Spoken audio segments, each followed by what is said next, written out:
I made a billion selling electronic waste. But buyers weren't even jealous. They even asked me to raise the price. Even the national headlines put my poster on the homepage of the top 10 young philanthropists. But I used to be a bankrupt boss owing $5 million. On my way to being chased by creditors, I accidentally unlocked a super factory system. I thought I'd finally made it to the top. But the system starter pack needed even the starting capital of $300 million.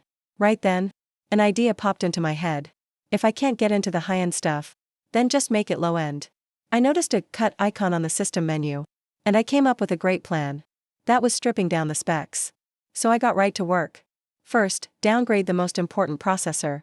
The original Snapdragon 8 Justice was way too premium. Can't afford it, go with something cheaper. Even a Snapdragon 660 from 4 years ago felt pricey in the supplier list. So I switched to a super basic MediaTek chip. That cut the price in half. That 2960 by 1848 high-res, 120Hz high refresh rate screen. Just the cost was almost 2,000 yuan. Had to swap it, sorted by price from high to low, and instantly picked a big outdated 720p low refresh display. It was clearance inventory. To others, it's trash from failed products. But it only cost $40. Alright, I'll take these quad-channel stereo speakers. No big deal, even cheap knockoffs have big speakers. They can still make some noise. 16GB RAM and 512GB storage. Way too much, cut it by half and then half again. The 3GB plus 32GB combo only cost $20. Things like 12MP wide-angle camera, 5G modem, and alloy case. I axed them all. For the case, couldn't afford mold fees. So just grabbed some old stock with similar size, filtered through a bunch, and finally found a brushed metal tablet shell. From a big brand left over 5 years ago. The shell was listed at only 20 yuan. With all materials decided, the super factory system auto-upgraded it. So even if I cut the specs to the bone, it could still work as a normal tablet. After some precise calculation, the cost for this modded Galaxy Tab S8 tablet was a legendary 96 yuan. But I wasn't satisfied yet. If the price went over 99, it wouldn't sound as catchy as 99 yuan. Count shipping and reseller kickbacks. There's no profit at 96 yuan cost. Didn't meet the system's requirements. Already slashed everything I could. Nothing more to cut. So I had to haggle hard with suppliers. Hey, Bosley, do you still have those 720p screens? Only a few left. I'll take them all. Give me a better deal for the bundle. Manager Zhao, I want a batch of small storage cards. Cheap ones, give me at least 5,000 sets. A few calls later with endless bargaining, I finally got the cost down to 83 yuan including tax and labor. Retail price, 99 yuan. After wastage, I still earned over 10 per unit profit. I put down 500,000 yuan up front without hesitation, and bought all the supplies. Enough materials to make 6,000 modded tablets. I just had to sell out fast, cash out credits, and recycle funds. The positive cycle would start. That afternoon, the first batch of materials arrived. The product needed a catchy name, so I called it Byte Z1Z. Just means it's the cheapest one. The system randomly generated a nice package design. I sent it straight to the printer. From concept to production, that's record speed. My factory's production line hasn't updated since the 2000s. Assembly was all manual with screws. Good thing the Byte factory workers really appreciated me. No lack of experience or responsibility here. Defective rate was super low. Cranked out over 1,000 units in a day. Holding the finished Z1 tablet in hand. Because the shell was old stock. Couldn't make it lighter. It felt heavy in the hand. But still, after all, the original design was for an 8,999 yuan flagship. Even after all that downgrading, the system's team-up upgrades kept the quality on point. Watching 720p videos, casually playing games is super smooth. Smooth operation, way better than random brands out there. Products ready. Time to sell. This is just leftover stock from years ago. Totally outdated. Try listing it on a second-hand market. We only sell new stuff here. The channel manager heard the specs and instantly mocked and refused. I was grinding my teeth in anger. Yeah, parts are old, but they're all brand new. Not everyone sits in Starbucks using a MacBook. There's gotta be people needing entry-level tablets. If wholesale channels won't take them, I'm going retail. No budget for traffic. So I just opened a store in the factory. Live-streamed sales. Camera pointed at a real device playing video. The live stream chat felt like a graveyard. A few viewers came in and saw the 99 yuan tablet. thought it was a scam. But then, in a secluded mountain village called Shirley in the northwest, most people here are below the poverty line. Average monthly income is under 1,000. Jean Xiao just got home from working on the farm with villagers. Her husband died in an accident the year before. She raised her 9-year-old daughter alone by farming and raising chickens, also supporting her elderly family. Because of the pandemic, her third-grade daughter had to walk miles every day just to borrow a classmate's tablet for online school. Every time it came up, her eyes were full of envy. It was a pain Jean Xiao could never shake. But she still couldn't afford even a 1,000 yuan device. One noon, she went to the village chief's house for some water, just as the chief's wife was scrolling her phone. While Jean Xiao was sighing over her fate, the chief's wife scrolled into my live stream. On screen, I was shouting, "Buy Z1 tablet.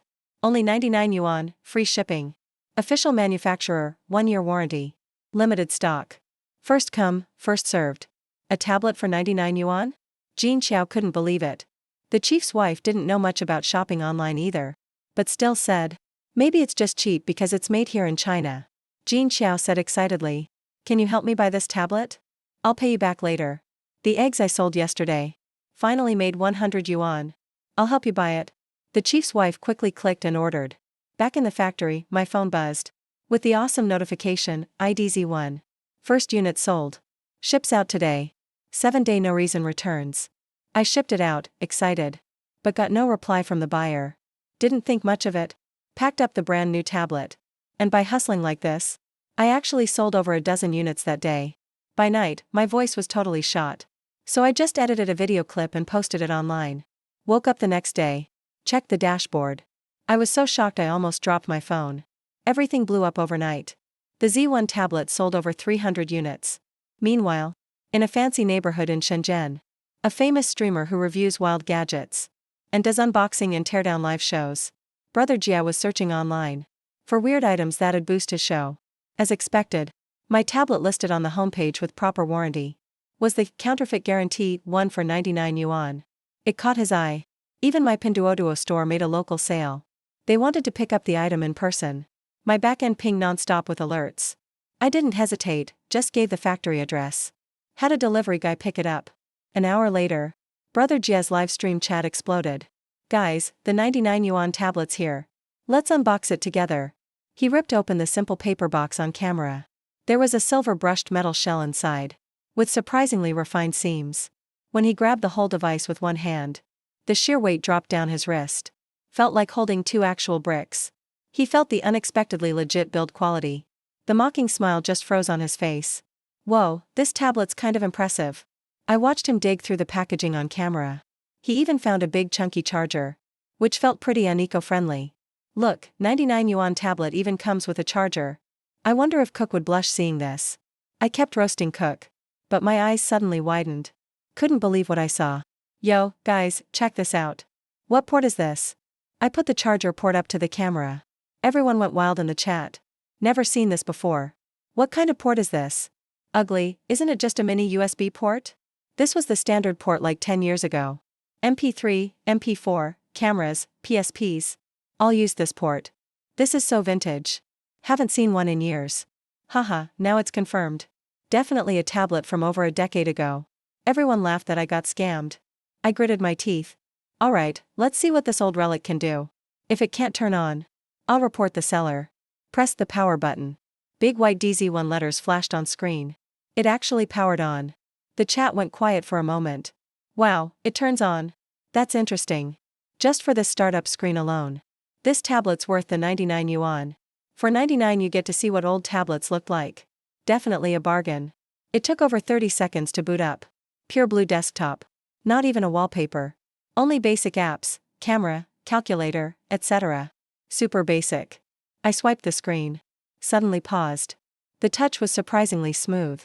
And the system is actually Android 13, released this year. No way, a 99 yuan vintage tablet.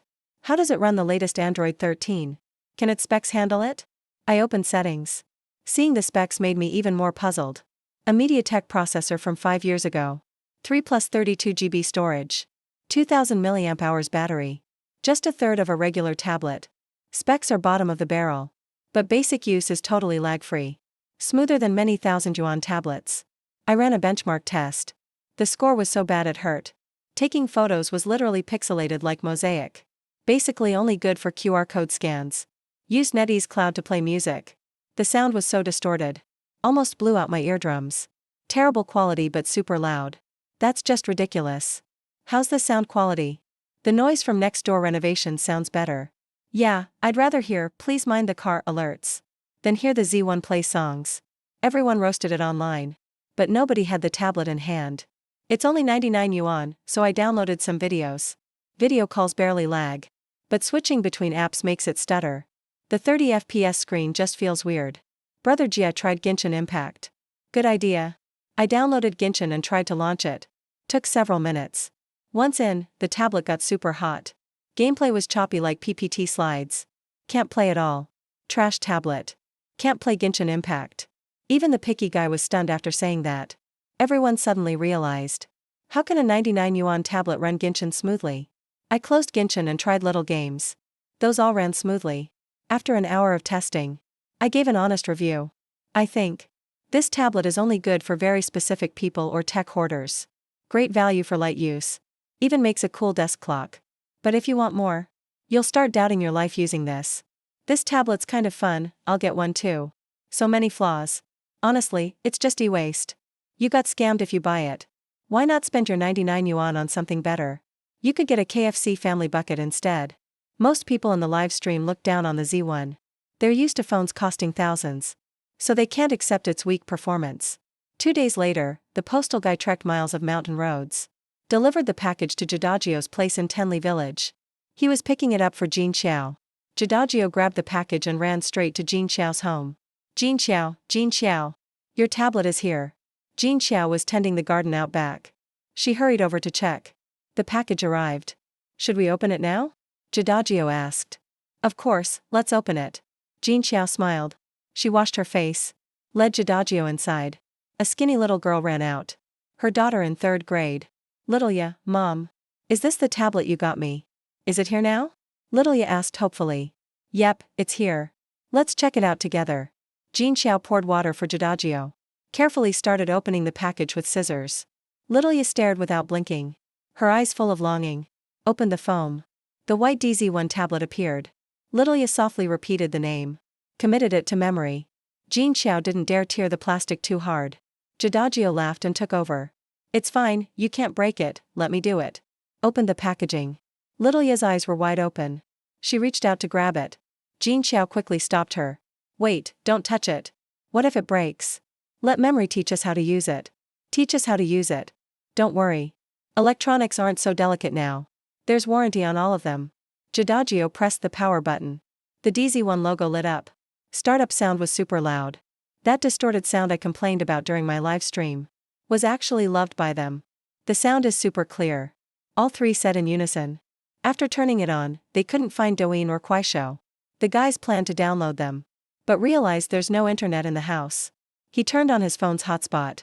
Using the mountain cell tower signal, they finally got online. Downloaded the apps. Jingxiao watched funny videos on the tablet. She couldn't stop laughing. Now, the family finally had a big appliance that played audio. Mom, how do we do online classes on this? Xiaoya asked curiously. Jingxiao finally remembered the real task. The guys quickly downloaded DingTalk, but found out they didn't have any phone numbers. Couldn't register. The guys said, let's just do it. I'll have my husband set you up with combo broadband today. There's a subsidy in rural areas. No service fees or deposit. The lowest speed is only 20 yuan a month. 20,000 is more than enough for you guys. Sounds good, let's go with that. Jingxiao agreed, biting her lip. The guys taught mom and daughter the basics. Xiaoyao learned super fast. Soon, she started teaching mom instead. The guys declined Jingxiao's invite to stay. They got up and left.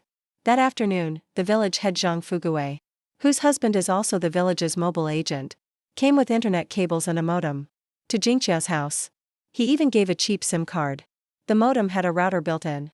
Just plug it in and you have internet. See if you can get online. Zhang Fugui asked. Xiaoyao opened Douyin and it refreshed just fine. Then tried to register DingTalk. But they had no phones. Zhang Fugui put the SIM card in his own phone. Helped them register. Remember, the password is 123456789. Don't change it. Or you'll have to verify the phone again. Zhang Fugui reminded them. Also told Jingqiao to buy a phone soon. Too expensive, we'll wait for a cheaper one. Jingqiao said, a bit embarrassed. Xiaoyao logged into DingTalk. Joined the class group. Finally able to take online classes at home. She hugged Jingqiao, saying thanks, Mom. No need to thank me, it's just that this tablet was so cheap. Jingqiao said, feeling grateful. Zhang Fugui heard it was only 99 yuan. And asked in surprise, not 990? It's 99 yuan, free shipping. Back at home, Zhang Fugui picked up the tablet and flipped through it. The more he looked, the more he liked it. Wow, electronics are so cheap these days. Tablets used to be thousands. Now they're basically as cheap as cabbage. I'll buy a bunch and give them out at the village festivities. That's gonna look good. After he went home, he posted in his moments. With a link to the online shop. People from nearby villages all added him on WeChat. After seeing it, everyone started doubting. Zhang Fugui explained to each of them. So everyone started ordering right away. And spread the word. Sales for the Z1 suddenly shot up. I was busy packaging at the factory. When I got a notification that the product had sold out. I paused a bit. Checked and saw Duo sold out 1,000 units. That model sold a few hundred. In 5 days, over 3,000 tablets sold. The inventory was nearly gone. I quickly asked the employees who could use computers to act as customer service. Adjusted the remaining stock again. Focused on restocking. Just then, the workshop manager Songde came over. Said we're out of raw materials. Suggested restock fast. Alright, I agreed right away. Conservatively, we need to make tens of thousands more. I called the supplier. For stock parts. They're eager to clear inventory. Transfer went smoothly. Only the previous tablet shells were out of stock. I reached the original manufacturer. Ordered 50,000 custom units. Because the mold was ready. Saved on mold costs. The cost only went up a few yuan. I'm not planning to raise the price. Want to build reputation with Z1. Also added 5 new colors. I used sales money to pay for materials. Ordered 50,000 sets of parts. Hired more workers to expand production. At the same time, posted a pre-sale promise in the shop. Shipping in 3 days. After finishing all this, I checked the system ratings. The system. Z1 tablet's positive rate is 98.9%. Based on sales and revenue. I've earned 5 points so far. Sold 5,000 tablets, only got 5 points. I checked redemption options. Can only exchange for outdated electronics blueprints. The system also offers 3 prize draws. 5 points can be used for a regular blueprint draw. And it's 100% win. I asked the system. In those normal blueprints. How likely is it to get something good? System replied, not very likely. Mostly just outdated blueprints from a few years ago. Like Xiaomi 6 phones, Sony film cameras, etc. I was speechless. Decided to save my points. Wait till I have enough to get a useful blueprint. Meanwhile, discussions about Z1 Online kept heating up. Jiega's unboxing video went viral. Everywhere people were joking about the 99 yuan knockoff tablet. Lots of users followed up with their own tests. Complaining it can't play popular games. Blurry camera. No expansion slots. Old Bluetooth. Retro charging port. They just called Z1 electronic trash. I'd still pass even if you gave me this tablet for free. Yeah, you can only watch low-res movies on it. It can't handle 4K video. Dude, you're dreaming. This screen is just 720p, how can you watch 4K? This tablet is only good for pressing noodles. Stop trashing it, Kindle is still the best for noodles. This tablet's not as good as Kindle. People started joking about me as Emperor Baidi. Some say Baidi is a space fighter jet. Some say Baidi makes trash. Honestly, I don't know how to deal with that. They checked Z1's total sales across platforms at 5,000 units. And saw the positive rate was over 98%. Totally stunned.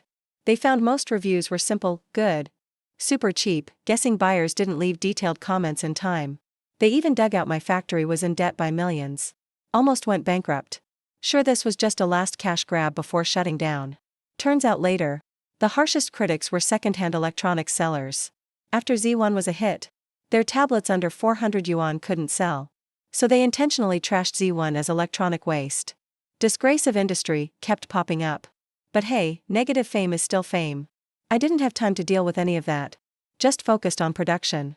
When pre-sale started, sold 25,000 units super fast. All 50,000 units sold out. Then, tech teardown vlogger Lei Shuheo wanted to ride the trend. Paid 199 yuan for a Z1 on a second-hand site. The used price was actually higher than new. He did a teardown live stream for the viewers. Today I'm going to tear down The trending Bide Z1 tablet. I spent 199 yuan for this version. He started taking apart the tablet. First, there was a downgraded 2000 mAh battery. Third-tier brand battery. The R&D team focused on the processor and old-school charging port. But when he got to the motherboard, he paused. The tablet's design was really clever. The tech used isn't from a few years ago. It's based on the latest design concepts. I've seen something similar when taking apart Samsung tablets. That's odd, really odd. This wiring design shows this tablet definitely isn't old stock from years ago. It's a newly designed circuit. They just used some leftover parts and made a super cheap tablet. The more he took it apart, the more amazed he became. The design here is really impressive. Even though it's a budget tablet, the build quality is solid. No sign of sloppy work at all. He gave ZE's craftsmanship a 95 out of 100. He said if any of his friends or family needed a tablet for light use, he'd recommend the Bide ZE tablet. After all, it's only 99 yuan. You won't feel bad if it sits unused. He even calculated the costs. Found out making the same tablet himself would cost over 300 yuan.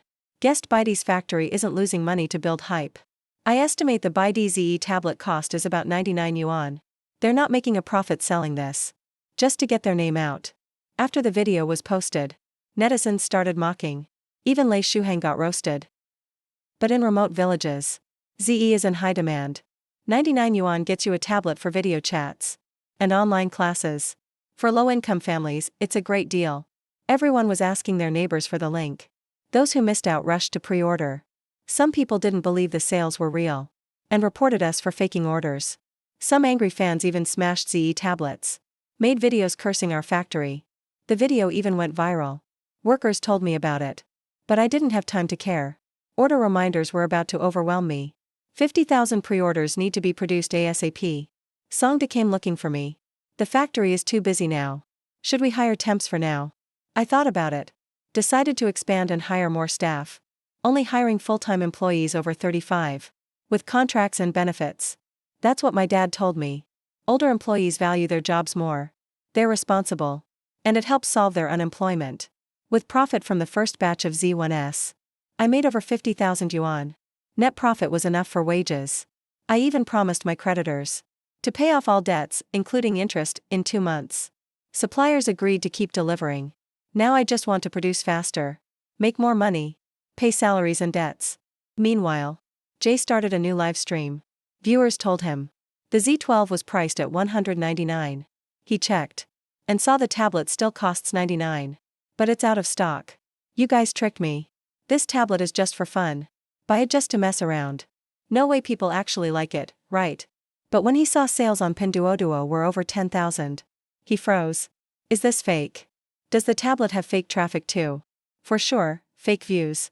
If this tablet really sells 10,000 in over a week, I'll eat shit live. You can screenshot, I'll offer fresh ingredients. Alright. Stop saying nasty stuff. I think the Z1 is pointless to keep. Decided to give it away. But no kids or young people in the complex wanted it. A young guy said something like, "We don't want knockoff tablets. I only use Apple products." After leaving the complex, I heard the recycling guy calling for old phones. Old phones. Even broken phones can be traded for a stainless steel wash basin. I went over. "Sir, I've got a tablet here. Will you take it?" "Of course, I'll take it. Can it turn on?" The guy asked. "Yes, it powers on. Works just fine. Then I can give you a medium wash basin." I walked away, smiling wryly with the basin. Netizens were even more sure the Z1 was fake orders. The more I thought about it, the more I felt Z1 messes with the market. Decided to do a show criticizing knockoff electronics. People agreed with me. But Jean Xiao's house in Shirley Village was full of laughter. Little Yi used the Z1 for online classes. Her passion for learning grew. Jean Xiao used the tablet to play Peking opera for bedridden elders. The elders finally smiled. Jean Xiao felt grateful. Asked Ji Dejiao about thanking the factory. Ji Dejiao said that's easy. Just leave them a positive review. Jean Xiao was curious about what a review was. Ji Dejiao said it's like when you buy something. The old shop owner treats you well. You leave a note at the door praising him. Future customers can see it too. Okay, got it. I'll write them a positive review. Jing Qiao said. Ji Dejiao opened the order link. Left a photo review on Douyin. As the second batch of Z1S shipped, more rural users left photo reviews. The reviews were sincere thanks. 3 days later, I started a live stream reviewing knockoff electronics. Started by saying, knockoff electronics, huh? Just because they're cheap. But seriously, don't buy them. Low quality and easy to break isn't the worst part. A lot even come with safety risks. Today we're going to review the knockoff devices for sale. Warning you guys about knockoff gadgets. The stream's popularity is soaring. I'm bringing out the Bitey Z1 first. Speaking of this Z1 tablet, I actually have some history with it. Many people bought it after seeing my stream. That's on me. Today, I'll make up for it. Let's see its flaws and risks. I'm opening the sales page. 99 yuan with free shipping. Over 10,000 units sold. Looks decent on the outside. But the internals are weak. Don't be fooled by the low price. Buy this, and you'll end up like me, trading it for a steel basin. But when I clicked the reviews, the first one left me speechless. It was a review from Jingqiao. I live in the Northwest Mountains. My daughter needs online classes. She used to walk miles to a classmate's house, just to borrow a tablet. It was hard. She really wanted her own. But other tablets cost $1,000 or $2,000. Simply too expensive. Luckily, I found the Bitey Z1 tablet. It looks good. Loud sound, clear picture. The price is cheap, too. A single bill can buy it. Now my daughter can study at home. And the elderly have something to do. Thanks to the Bitey factory. Thanks for the Z1 tablet. I'm from the mountains. I don't know much about the internet. I had someone type this for me. If the factory sees this, please give me an address. I want to mail you some farm eggs. Just to show my gratitude. The photos below the review. Jingqiao's home is bare. The girl sits on a wooden bed, smiling with the tablet. The bedridden elderly are all smiles. Jingqiao stands outside, next to a basket of eggs. The stream chat suddenly slowed. Only shocks and ellipses left. I silently scrolled down. More good reviews appeared. Bedridden disabled people using tablets for entertainment. Village elders buying tablets so kids can watch cartoons together. Each review was simple, sincere, with rare complaints. The haters were all city techies. I finally understand. The e-waste in our eyes, to residents in remote mountains, is a dream come true for kids, and a treasure for the elderly. In the chat, someone quietly typed, "Did we misjudge the Z1?" I stared at the screen, my heart wavering for the first time. Seeing Jingqiao's comment and photos, the stream fell into silence. I finally realized. The e-waste we look down on, for low-income groups, is a chance for a kid's education, and a companion for the elderly. They don't need Genshin at 60 FPS. Just a cheap, working device. And the Z1 does exactly that. After a long silence, I apologize to the camera. I apologize for my lack of rigor. The Z1 isn't exactly e-waste. We haven't seen any quality reports yet. Though the performance is low, it brought tablets to the mountains. That's a good deed. Maybe it was just a fluke. No company would specifically design a tablet for the poor, right? I think so too. They tried to sell junk, but it unexpectedly blew up. Bought by people in the mountains. The user's doubts remain. The cheap means bad mindset won't change overnight. I didn't say more. I apologized and ended the stream. I needed to process all this. The buyer's post went viral, sparking a debate on low-income needs. That's progress in itself. Meanwhile, our finance manager reported with a smile. The second batch of Z1S is sold out. 35,000 units sold, 3 million in revenue. Net profit is nearly 500,000. Enough to pay the staff and ease the debt pressure. It's only been 10 days, matching my dad's yearly income in Switzerland. The workers were buzzing, praising my leadership to turn the factory around. I checked the system alerts. 35,000 Z1 tablets sold. Approval rating, 87%. Reward, automated parts production line. Total points, 40. This line makes small basic components, achieving self-sufficiency and lowering costs. It's worth at least $1 million. Manager Song looked at the gear and said, "The young director is capable. Our factory is going to thrive." I nodded with a smile. With the system's help, I have full confidence. Still hiring customer service, so I'm covering for now. Replying to reviews in bulk. Thank you for your trust. Bitey will continue to provide quality service. Only for Jingqiao's review did I write a personal reply. So glad. Bitey's product gave you a good experience. We will keep working hard to provide better products for everyone. Browsing the comments, I saw rural customers asking if Bitey has cheap TVs. They find tablet screens too small, straining the elderly size. Some want to watch the World Cup. I found my direction. The next product, an affordable TV. I opened the system store, used my 40 points, and got Sony X25590G blueprints. The system added a challenge.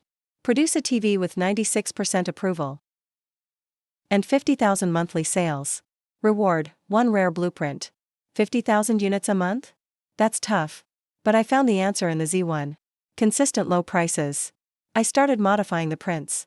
Downgraded 4K to 1080p. Swapped OLED for cheap local screens. Used budget MediaTek processors. RAM cut to 3 GB. Removed stereo sound. Used cheap HDMI ports. Kept AV and 1 USB port. Aiming to slash costs. I called Uncle Lou for cheap screens. He had some overstock. 20,000 41-inch panels from 3 years ago. 55 yuan each. Basically scrap price. I agreed immediately. The system adapts the circuits for free. With the new parts, production costs dropped further. For other components, I screened the system and chose the solid but unknown Pancher brand. I ordered 50,000 sets. Because of their backlog, they gave me a discount and promised delivery in a week. The factory hired over 30 new full-time employees, all above 35. I sent out the TV assembly schematics early. Senior workers will mentor new hires to prep for busy season. Aunt Ma reported she found a graphic designer. We rewarded newly graduated art students. I gave him his first job. Design a teaser for the new by D41 TV. Price tag should start with 1 and the last 2 digits. Greet the factory manager. Jiang Yisin greeted us nervously. Here's your first task now. Design a teaser for our online store page. It's for the by D41 TV. Alright, the teaser image will show the name and a picture of the TV. As for the price, just put 1 at the beginning, with the last 2 digits as question marks. After calculating the costs, I set the price at 148 yuan. Cost is 101 yuan. We can make about 40 yuan profit per unit. Same size TVs go for at least 499 on the market. So our price is super competitive. Jiang Yixing was shocked when he heard this. Wait, 148 yuan? Can this even make money? My family bought a Konka TV, and even the cheapest model was over 1,000. A lady in the next office laughed. You didn't know, right? Our by DZ1 tablet is only 99 yuan. It keeps selling out. The feedback's been fantastic. Don't worry, our manager Xiao Zhou won't lose money. He'll help our factory earn more. We'll all get pay raises soon. So for 148 yuan, finish the promo image tomorrow.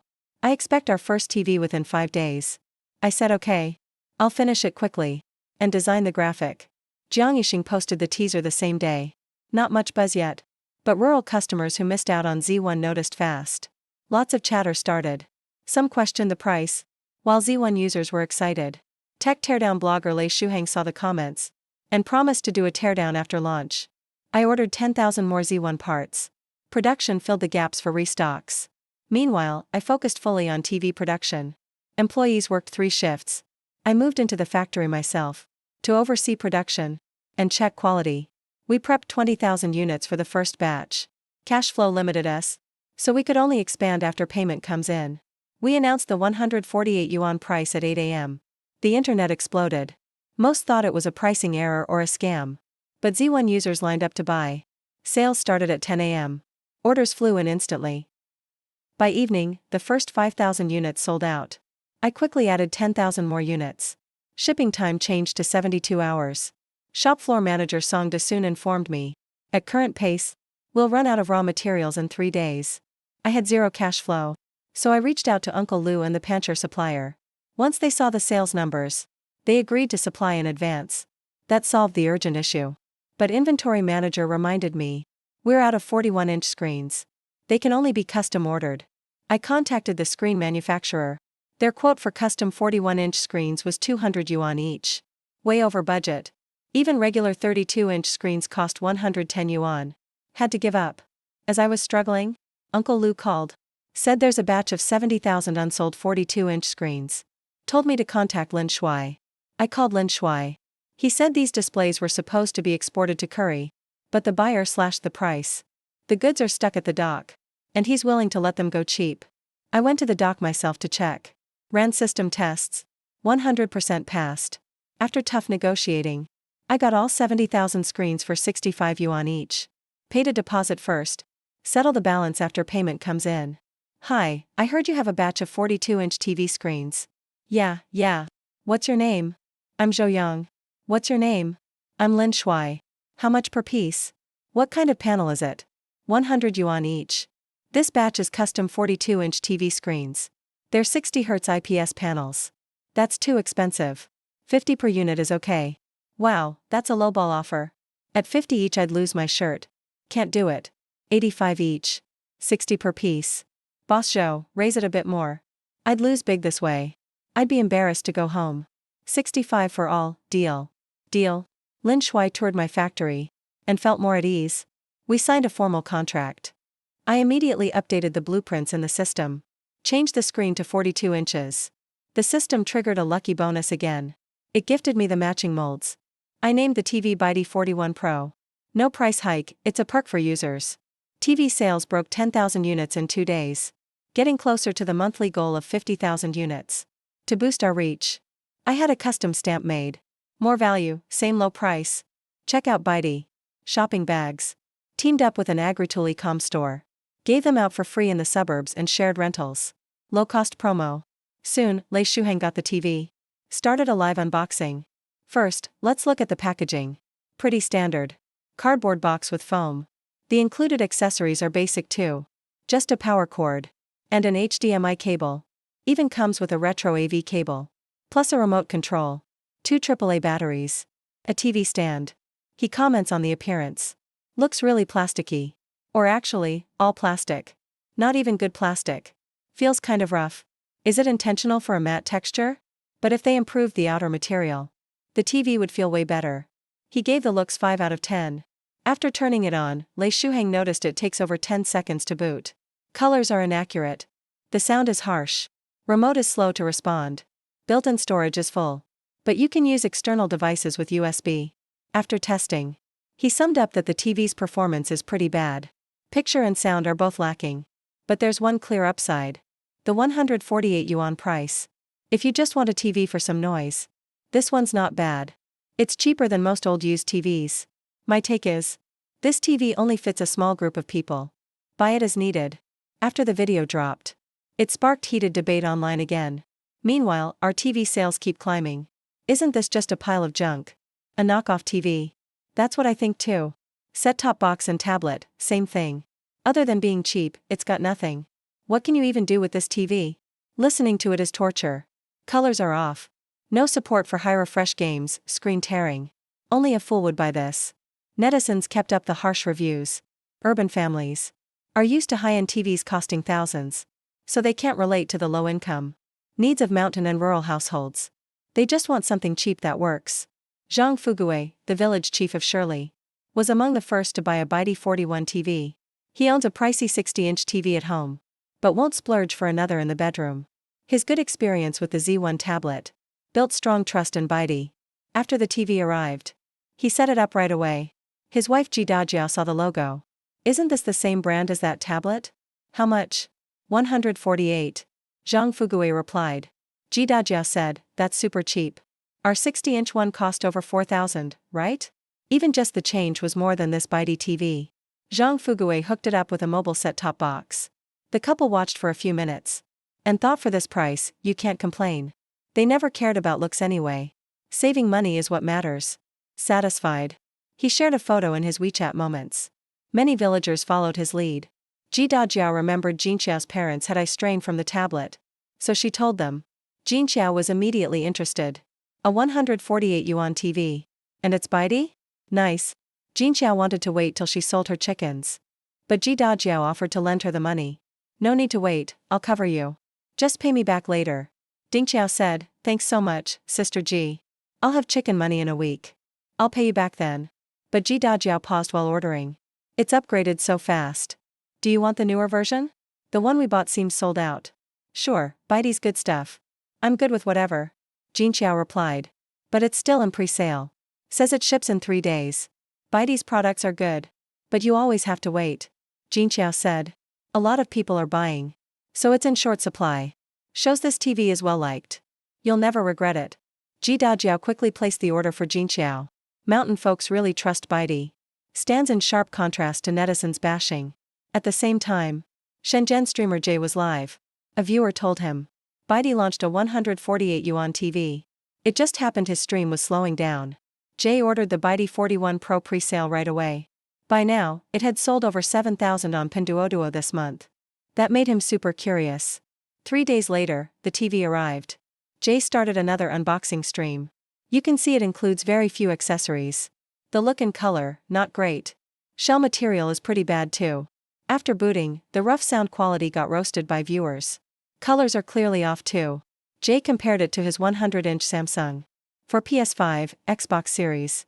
Whether it's gaming, color or sound. Baidu got destroyed. Fans even called it e-waste. Until he hooked it up to a Sony. Due to hardware output limits. The difference wasn't huge. Jay joked the Switch really makes everyone equal. Nintendo. If you're budget-minded, Baidu's not bad. Halfway through the stream, Jay got a call from an old friend and ended the stream quickly. Forgot to turn off the Baidu TV when he left. 3 days later, after seeing his friend out, he realized the TV had been on the whole time. He rushed in, worried about a fire. But the TV was totally fine. The body was just warm. In a panic, he tripped over the power cord. The TV fell face down on the tile. He thought for sure the screen cracked. But turned it over and saw not a scratch. Whoa, no way. Even after this, the TV isn't broken? Amazing. Baidu is the king of TVs. You could use it to smash walnuts or block bullets. Everyone online was shocked. Even Jay had to admit that's impressive. I figured out Baidu's biggest selling point. It's super drop resistant. After clips from this stream spread, Baidu TV got trending again. Lots of people bought it for the toughness. Especially sports fans and arguing couples. Tech vlogger Lei Shuhang stepped in again. Verified the TV's screen is made of a special, tough material. That drove up the hype even more. In Shirley Village, more and more villagers bought Baidu TVs. Jin Xiao also got her delivery. She assembled it with help from her daughter Xiaoya. Placed it in the elderly's room. The two bedridden seniors watched the drama on the big screen. They were delighted. Jin Xiao was truly grateful to Baidu. He planned to post buyer reviews to show thanks. Scenes like this are happening all over rural areas. Meanwhile, Jiang Shuqi, an intern reporter from Shenzhen Business News, was drawn to the story of Baidu's 148 yuan TV topping sales charts. No ads were run. Over 50,000 units sold in a week. Sales reached 7.4 million yuan. For an unknown small factory, this is incredible. He went straight to Baidu's factory for an interview. He was surprised when he met Zhou Yang. Hi, I'm Jiang Shuqi, an intern reporter with Shenzhen Business News. Hello, I'm Zhou Yang, the factory director at Baidu Electronics. Jiang Shuqi thought Baidu would be a messy knockoff factory. But found the factory clean and operations well organized. There was even a production line for new components. During the interview, he asked, "Why does Baidu make such cheap electronics? What's the motivation? Are you losing money?" Zhou Yang smiled and said Baidu's goal is to let everyone enjoy affordable home appliances. As for losing money, that's impossible. Though we don't make much. Selling more at lower margins still earns us a profit. We're not losing money. Now, people online are criticizing. Saying Baidu's products are e-waste. What do you think? You have to trust the people's judgment. Our Z1 tablets sold over 50,000 units. People are still looking to buy them. The 41 series TV sold 50,000 units. Sorry, today we broke 60,000. Still can't meet the demand. That says it all.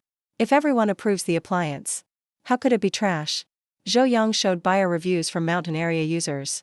It deeply moved Jiang Shuqi. Finally, he asked. Besides tablets and TVs, does Baidu make anything else? Will you produce other electronic appliances? Of course, Zhou Yang said, Baidu will keep developing. Whatever people need. We'll make it. Jiang Shuqi's report was soon published. With previous public opinion, Baidu became a trending phenomenon. It also caught competitors' attention. Xiaomi, focusing on the budget market, was hit the hardest. The Xiaomi TV manager called a meeting with engineers. Give me your thoughts. If we produce this 41-inch TV, can we get the cost under 148 yuan? The engineers frowned. Then shook their heads. With our current process and materials, that's impossible. The lowest we could go is over 500 yuan. Add some other expenses. Could reach 600 or 700. If we sell at 1,000 yuan, net profit per unit is around 300 yuan. To make a 41-inch TV for under 100 yuan, you'd need the cheapest parts. And they'd have to be years old leftovers. But we have R&D costs. Count everything in. Selling at 148 yuan would definitely mean losses. The manager, not pleased, ordered. Orders. Buy a Bitey TV and study it now. See how they do it. The engineers were shocked after taking apart the Bitey 41 Pro. Its structure was solid.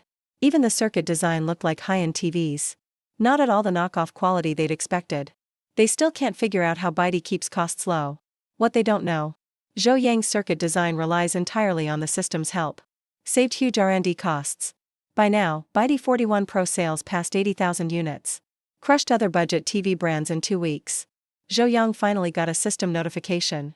Challenge completed. Bitey 41 series TVs sold over 50,000 units this month. And positive reviews are above 96%. Earned one rare blueprint as a reward. Excited, Zhou Yang opened the blueprint. System notification. Received limited edition. Haier twin-tub pulsator washing machine blueprint. This model, never launched by Haier, was shelved due to high costs and poor positioning. Zhou Yang checked and found the original cost was over 500 yuan. It didn't fit his extreme value approach. He was about to cut specs. Suddenly the system notified again, ding. Trigger beginner guidance mission. A blueprint shouldn't just be about cutting parts. Technology is about innovation and application. This blueprint update must be more innovative than the original. And be recognized by the market. Monthly sales must hit 30,000 units. And receive over 96% positive reviews. You can win a full shell injection production line. Remember to prep the factory space in advance. Having our own injection molding line means we can finally solve the shell supply issue. Zhou Yang decided right away to finish the task. He removed the original aluminum shell and electronic control panel, replaced them with hard plastic and cheaper mechanical dials, switched the imported motor to a domestic one, kept the high power to suit rural needs, also used water pressure to simplify the spray design, further cutting costs. All for innovation. Zhou Yang called rural users for research. Found out they often use washing machines to clean veggies, which easily breaks the machines. He suddenly had an idea. Added a filter at the washing machine's drain. Set up a veggie wash mode. But the system still said it's not innovative. Turns out similar products already exist. He then tried adding a dishwashing function. Tweaked it several times. Finally dropped washing the backside of dishes. And just added tips in the manual. That finally got system approval. Ding. Washing machine design complete. Added dishwashing function. Approved as a new feature. Please name this washing machine. Zhou Yang named it Bitey 3X washing machine. It means washing clothes, veggies, and dishes in one. System triggered lucky bonus event. Got matching molds as a gift. Late at night, Zhou Yang checked his points and had 61. Enough to exchange for common blueprints. He chose to save them for now. Seeing Bitey's growth, he felt much more confident. In about a month, he should be able to pay off the 5 million debt. He was still sleeping on the office folding bed, waiting to buy washing machine parts in the morning. A new journey begins. The next day, I started sourcing parts for Bitey 3X. Sent the blueprint to an assembly plant. Picked the cheapest and most durable materials. But they were overloaded with orders. So I have to wait a bit. To keep costs down. I can only be patient. Thankfully, the factory's busy making TVs now. So nothing else gets delayed. I decided secretly. This will be the last time I use outside assembly. Once the system's production line arrives, I'll never be held back again. For small panel parts, I got Uncle Lou to buy in bulk. They're only a few cents each. I ordered 50,000 sets for now. We'll adjust later based on early sales. The biggest cost is the motor. Uncle Lou has those in stock too. I just need them cheap, sturdy, and strong. While picking them, System suggested the Genio 73WA motor fits. I placed a 50,000 set order immediately. Got a special price of 31 yuan each. Plus 28 yuan per steel shell. Add in our own made screws. And bits like rubber hoses. Cost of Bitey 3X washing machine. Finally stayed near 75 yuan. With my style. Pricing it at 99 yuan fits perfectly. A 3-in-1 washer for under 100 yuan. It's definitely competitive. I had designer Xiao Jiang make a promo poster. But the new launch will take half a month. All delays caused by the molding plant. During this time Bitey 41 TV kept selling like crazy. Sold another 20,000 in a week. In over 2 weeks. Sold 100,000 across 3 platforms. Became a hit product. Our profits were booming. Many little knockoff factories started copying us. Launched their cheap TVs at 120 to 130 yuan. But their product quality is questionable. Problems came up quickly. One day, streamer Diego was live. A fan called "Don't Step on Chelsea" kept spamming, calling him a crappy streamer. Said he only pushes junk to make money. How can it be so low quality? I'm going to file a complaint. Expose you. Diego was confused. Are you sure you got the right person? If you don't like the game, request a refund from the company. Don't Step on Chelsea said, "What game? I mean the TV you promoted. Mine broke in days. It won't turn on," and they refused a return. Customer service ignored me. The Bitey TV. Diego got even more confused. He never promoted Bitey products. The last unboxing was paid out of pocket. Never took a cent. He explained patiently. But the other person didn't listen. And soon disappeared. Diego also got a platform warning. To make things more interesting, another fan, return, said in chat. Their Bitey TV's frame turned yellow. Suspecting it's used, Diego felt something's up. Added them on WeChat. After seeing the photo, he recognized right away. That's definitely not a Bitey product. Diego asked for the store link. Saw Bitey in the title, but hidden at the end. The page listed it as Bitey TV, but no logo on the machine. And the Bitey brand on the box was a fake lookalike. Clearly a copycat scam. Diego ordered one right there. Noticed the shipping address was in Guangzhou. Got it in a day or two. At the same time, lots of complaints showed up online, saying Bitey's TV is low quality, and passing off fakes as real. Some irresponsible media even used forum screenshots as news, smearing us maliciously. I quickly noticed the issue. Many customers bought knockoffs, but couldn't find after-sales support, so they vented in our official Bitey store, demanding refunds in our official shop. This hurts our sales. We have to clarify. I had the store add a warning for fakes, and told them to look for the real Bitey brand. Also, I contacted Jiang Shuqi, asked him to help clear things up. Hello, journalist Jiang. I invited him to visit the factory again. When Jiang Shuqi came, he saw a Heidi TV on my desk. Another knockoff. Selling for 128 yuan. 20 yuan cheaper than ours. In front of him. I peeled off the sticker on the case. Underneath was the old Juhua logo from a company long closed. A 6-year-old used Juhua TV refitted. Fake logo slapped on and sold as new. Jiang Shuqi took notes right away. Published a report. Warned consumers to avoid the trap. But the trouble wasn't over. Someone else accused me of dumping at low prices and breaking unfair competition laws. Claimed that selling too cheap let the bad sellers sneak through. Soon, the Bitey TV Diego bought arrived. He did a live unboxing and frowned right away. The parts looked cheap. The TV's shell had a strong smell. Screen flickered when turned on. And color was all wrong. When playing a movie, the characters still have a red outline. People online joked that he should try using a magnet. So he did. The screen was totally messed up. It looked like a funhouse mirror. Jack contacted customer service. They just ignored him. He only found out on Pinduoduo. The store had already been shut down for too many complaints. Jack was really mad. He smashed the knockoff TV live. But then he found something surprising. The motherboard was made in 2012. Turns out, it's a 10-year-old refurbished unit. He told everyone to buy from legit stores. And said only buy electronics if you can afford them. If you're tight on money, go for Bitey. It's not like you can't bargain. Got money to spare? Buy Samsung or Sony. But some people still looked down on Bitey. Plus, the business bureau was coming to inspect. A lot of folks were waiting to see me fail. Jiang Shuqing couldn't take it anymore. She started a live stream showing Bitey's customer reviews. The first photo was of an elderly couple. 2 bedridden seniors wearing old tank tops. Smiling sincerely at the opera on TV. Their home was completely bare. The table holding the TV was falling apart. Even used a notebook to prop up the table leg. The live chat went silent instantly. Jiang kept scrolling. Then saw a village teacher's comment. I have an accent. So the kids struggle with English pronunciation. Bitey's 41-inch TV cost me just a week's living expenses. After standard lessons, the kids' pronunciation finally got better. In a worn-out classroom in the photo, kids huddled around the Bitey TV reading aloud, and all the desks were homemade bamboo. Many generous viewers wanted to send supplies. Looking at these reviews, the haters quietly left the stream. Jiang Shuqing posted the live stream recording online. It quickly went viral and brought Bitey even more attention. People got curious why I stayed silent. So Jiang came to our factory for a third time, but saw a business bureau vehicle parked at the entrance. Someone had reported us, saying we were undercutting the market with low prices. That's unfair competition. Please cooperate with our inspection. The officers stated their purpose clearly. They wanted to check the accounts. I felt completely at ease. I led them through our records. And the workshop. Every receipt for materials was justified. Taxes were all in order, too. The officers were stunned. After calculating it all, each TV cost just over 100 yuan to make. So, there's no dumping at all.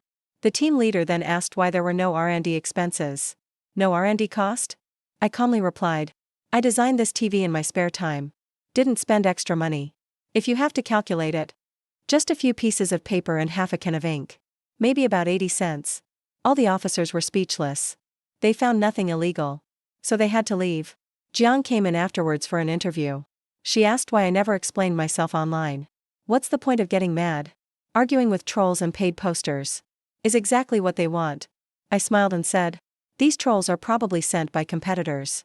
Messing with someone's business is like taking their family. If I make money, of course they'll try to trash me. Jiang suggested I should do something about it. I thought she was right. Decided to make a personal account. To interact with the audience. And shared news about our new 3-in-1 washing machine. 3 features. Is that washing, drying, and something else? 3 functions, right? Jiang asked. Nope. The other 2 are for washing different things. I left them hanging on purpose. She asked if I had paid off that 5 million debt yet. I said I finished about half. Sold over 100,000 TVs. Earned 40 yuan per unit. Net profit, 4 million. 2 million went for materials. Used the other 2 million to pay off debt. After Jiang left, I checked up on the workshop and warehouse. Most of the parts for the washing machine arrived. Just waiting on the outer shell and inner drum from the factory dorm. I paid for rush delivery. Finally got the production schedule moved up. 4 days later, the first batch of shells came in. I told everyone to start full production right away. The first 3x washing machine rolled off the line that day. I made a tutorial video. Showed how to wash clothes, veggies, and dishes. After making sure it worked, I posted the video on our online shop. Baidu 3x washing machine launched nationwide. All for 99 yuan. It sold out almost instantly. Within 30 minutes of going live, we sold over 1,000 units. I found out later, the huge sales weren't just thanks to all the attention. It was also because it could wash vegetables. Also because of the veggie and dishwashing features. Fits the needs of city folks. Homebuddies and office workers can't justify buying a pricey dishwasher. This $99 3-in-1 washer is just right. Lots of renters and landlords ordered too. Zhang Fuguwei from Shiliku got one for a group as well. This washer is only $99. It can wash veggies and dishes. From now on, we don't need to argue about washing dishes. They placed the order right away. Even though it takes 72 hours to ship. They weren't worried at all. Beng Guohua from Hongqi village up north. A farmer raising twins on his own. His relatives ordered him a 3x washer. He signed for it after coming back from the fields. And immediately tried the veggie wash function. He cooked for the kids while the washer cleaned veggies. After eating, he used it for dishes and laundry. Managed to get to bed an hour earlier than usual. Looking at the freshly cleaned clothes. His eyes got red. This washer honestly saved him so much hassle. The washer quickly sold out. Even with 3 shifts, production couldn't keep up. The workshop manager asked me to boost output. I could only agree for now. We'll revisit it after some time. Haven't paid off all debts yet. No funds for now. Need more staff for the line. So we launched a pre-sale link first. Brands like Little Swan, Haier, Xiaomi started panicking. Their low-end top-loading washer sales plummeted.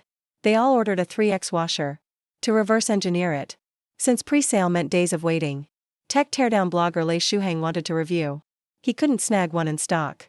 So he paid $299. Bought an unopened second-hand unit on Xianyu. Lei Shuheng started live streaming the teardown. First tested the functions. Laundry was pretty standard. Veggie wash cleaned tough produce well. But damaged leafy greens. Dishwashing only cleaned one side. Also quite noisy and basic material issues. After teardown, he found the motor alone costs dozens. He really couldn't figure out how I got costs down to $99. Final verdict was value for money is its best highlight. If you want practical use, it's worth buying. After big brands got their hands on the washer, engineers found it was simple and had basic materials. They could make a $100 washer, but would likely lose money and hurt their high-end sales. In the end, they chose to halt low-end washer production and keep only premium models. Avoid competing directly with Baidu. Haier was especially shocked. They discovered the 3x washer's guts. Matched an unreleased Haier washer. Almost identical inside. They rushed to check the blueprints. afraid the designs had been stolen. Meanwhile, I saw orders skyrocketing online. And I knew clearly. Baidu had firmly claimed its spot again. Higher folks found their designs untouched. Confused by the similar constructions. But even more troubled by impact from Baidu's 3X washer on their own low-end models. After Baidu launched, their low-end machines sold less than 20 units a week. With lots of returns. Haier ended up clearing out low-end stock. Focusing on premium only. Avoiding direct competition with me. Industry competitors backed off. But online folks weren't impressed. Many called Baidu 3X electronic garbage. Accused me of dumping and stifling R&D. Some users posted videos praising the washer. But the comments were full of haters. After work, I drove Dad's old van back to my wife's 60 square meter place. Scrolling on my phone. Saw a comment calling the designer crazy. Laundry with veggie and dishwashing, what were you thinking? I replied with Baidu's boss account, hi there. I'm Zhou Yang, Baidu's factory head. Let me explain something. The washer just offers 3 cleaning modes. No one forces you to mix all 3. If it's not hygienic, just use laundry mode. Or only use it for produce or dishes. That solves the problem. User shot back, who are you? Pretending to be Baidu's boss now. Washer has the function, why can't I use it? I replied, washer is just a tool. How you use it is up to you. You're the one who said using all 3 isn't hygienic. Now you want to use them together? Do you want to use all modes or not? The hater wouldn't back down, you're telling me what to do. I'll use it however I want. Anyways, having 3 wash modes together is just dumb design. I replied, if the modes bother you, return it to the factory. We'll send you a machine. Missing 1 or 2 functions. Baidu EX or 2X washer is right for you. This reply got lots of likes. But another hater said Baidu quality is poor. It's electronic garbage. I replied, if there's a quality issue, contact customer service. If it's our fault, choose exchange or refund, your call.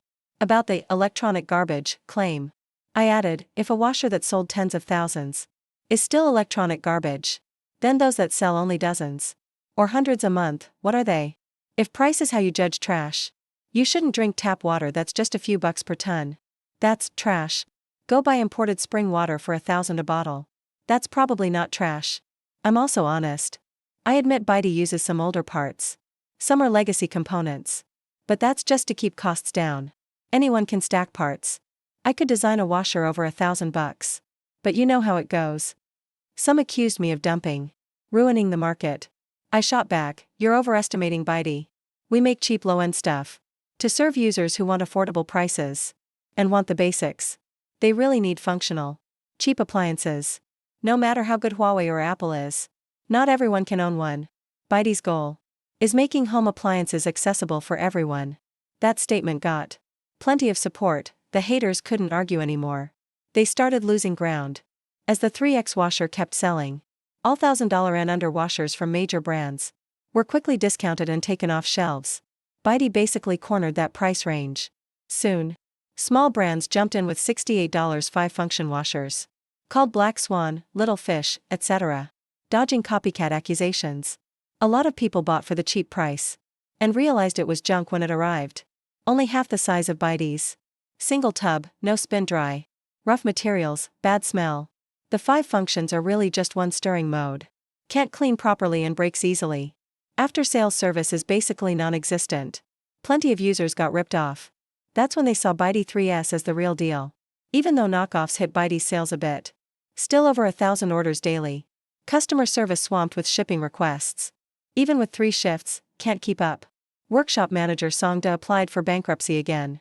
I decided to buy a second-hand production line. I thought of Lin Shuai, the rich kid with lots of connections. So I gave him a call. Lin Shuai quickly replied, his friend has an appliance production line. It's old equipment from a debt settlement after another factory shut down. Asking price is $500,000, but no one wants it. You can go check it out. I got in touch with Lin Shuai's friend. Went straight to a factory in Dingguan. Found a semi-automatic production line in the warehouse. It looked newer than the one in our factory. Just not well maintained. When negotiating over the phone, I offered $400,000. The other side agreed right away. Just asked me to handle the shipping. I paid $400,000 in cash. Spent $9,000 to ship it as fragile cargo. Unloaded it at the factory overnight. Next day, Songda saw the production line. He couldn't stop smiling. He immediately arranged staff for installation. Finished assembling in 2 days. But when we turned it on, nothing happened. Just as Songda was about to call a contractor, the system alerted, minor line malfunction detected. Choose to repair? I chose repair right away. A few minutes later, the production line started up normally. Songda kept praising me. I just joked it off. Songda promised. 1 day for testing, and mass production starts the next day. Output will double. Our production issue was finally solved. Once, a landlord was remodeling rental units. She struggled to afford appliances. After seeing Baidi's cheap products, she placed an order right away. Even asked friends and family to help snatch the limited 3x washing machines. She saved hundreds of thousands. She also gave feedback to customer service. Asked us to develop air conditioners and refrigerators. Xiao Air from Saibei 851 Farm. Saw friends showing off Baidi's 3x washing machine online. Learned it's only 99 yuan. So he bought 2. He felt bad for his wife having to use cold water for chores all year. Her hands were cracked and bleeding. When the washers arrived, they worked great for washing veggies and dishes. His wife thought they were expensive at first.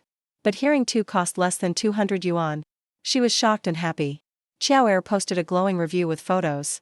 It got to the top of the Pinduoduo buyer show. After recovering, streamer Jiegu specially bought Baidi 3X and a 68 yuan knockoff washer. You could clearly see the difference on his horizontal live stream. Baidi's packaging was solid. Felt decent quality. The knockoff was thinly packaged. Strong smell, single tank, no spin dry. Not enough power. It couldn't clean well. Supposed 5 features were all marketing gimmicks. Jiegu said the little black duck was pure electronic trash. Add 30 more and buy Baidi. It can do everything. Even with some bias online. Baidi 3S hit 150,000 sales in 20 days. Sales broke 150,000 units. I also finished the system task. Got a full set of advanced injection molding production line. I immediately held a meeting. Appointed Songda as deputy factory director. He's in charge of production. Told him to clear out the new workshop and set up the new injection molding line. From now on, we'll make our own product shells. This helps cut costs further. Songda reminded me we don't have an R&D department. It all depends on me alone.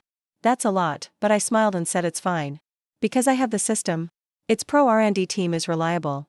Then I began planning new products. System stats showed. The most requested item is 2-wheel electric bikes. It's because after the national standard went into effect, regular electric bikes got too expensive. Most workers can't afford them.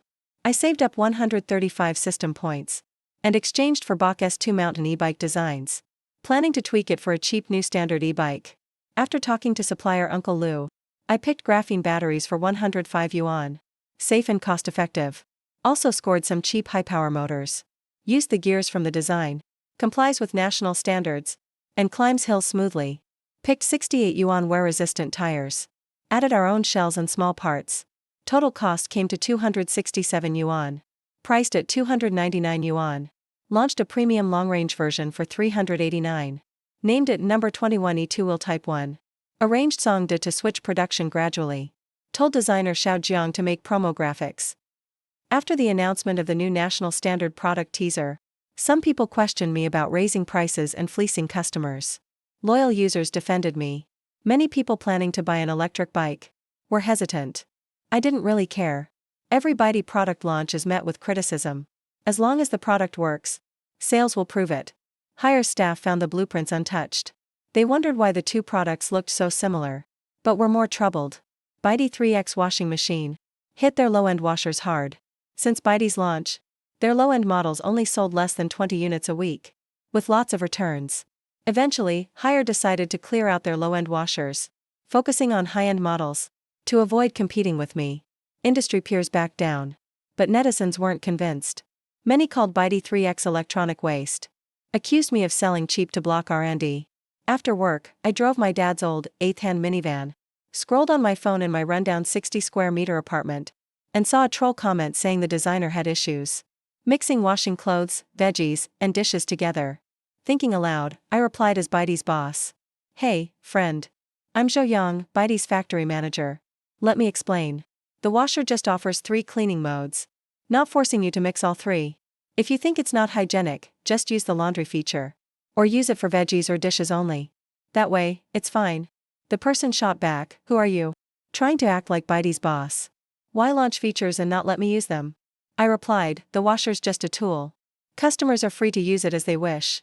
You just said mixing is unhygienic. Now you want to mix them all? So do you want to use all three or not? The troll wouldn't back down. You're bossing me around. Whatever, all three modes together is a bad design. It's just dumb. I replied, if these three modes bother you, you can return the product. We'll send you a washer with 1 or 2 features removed.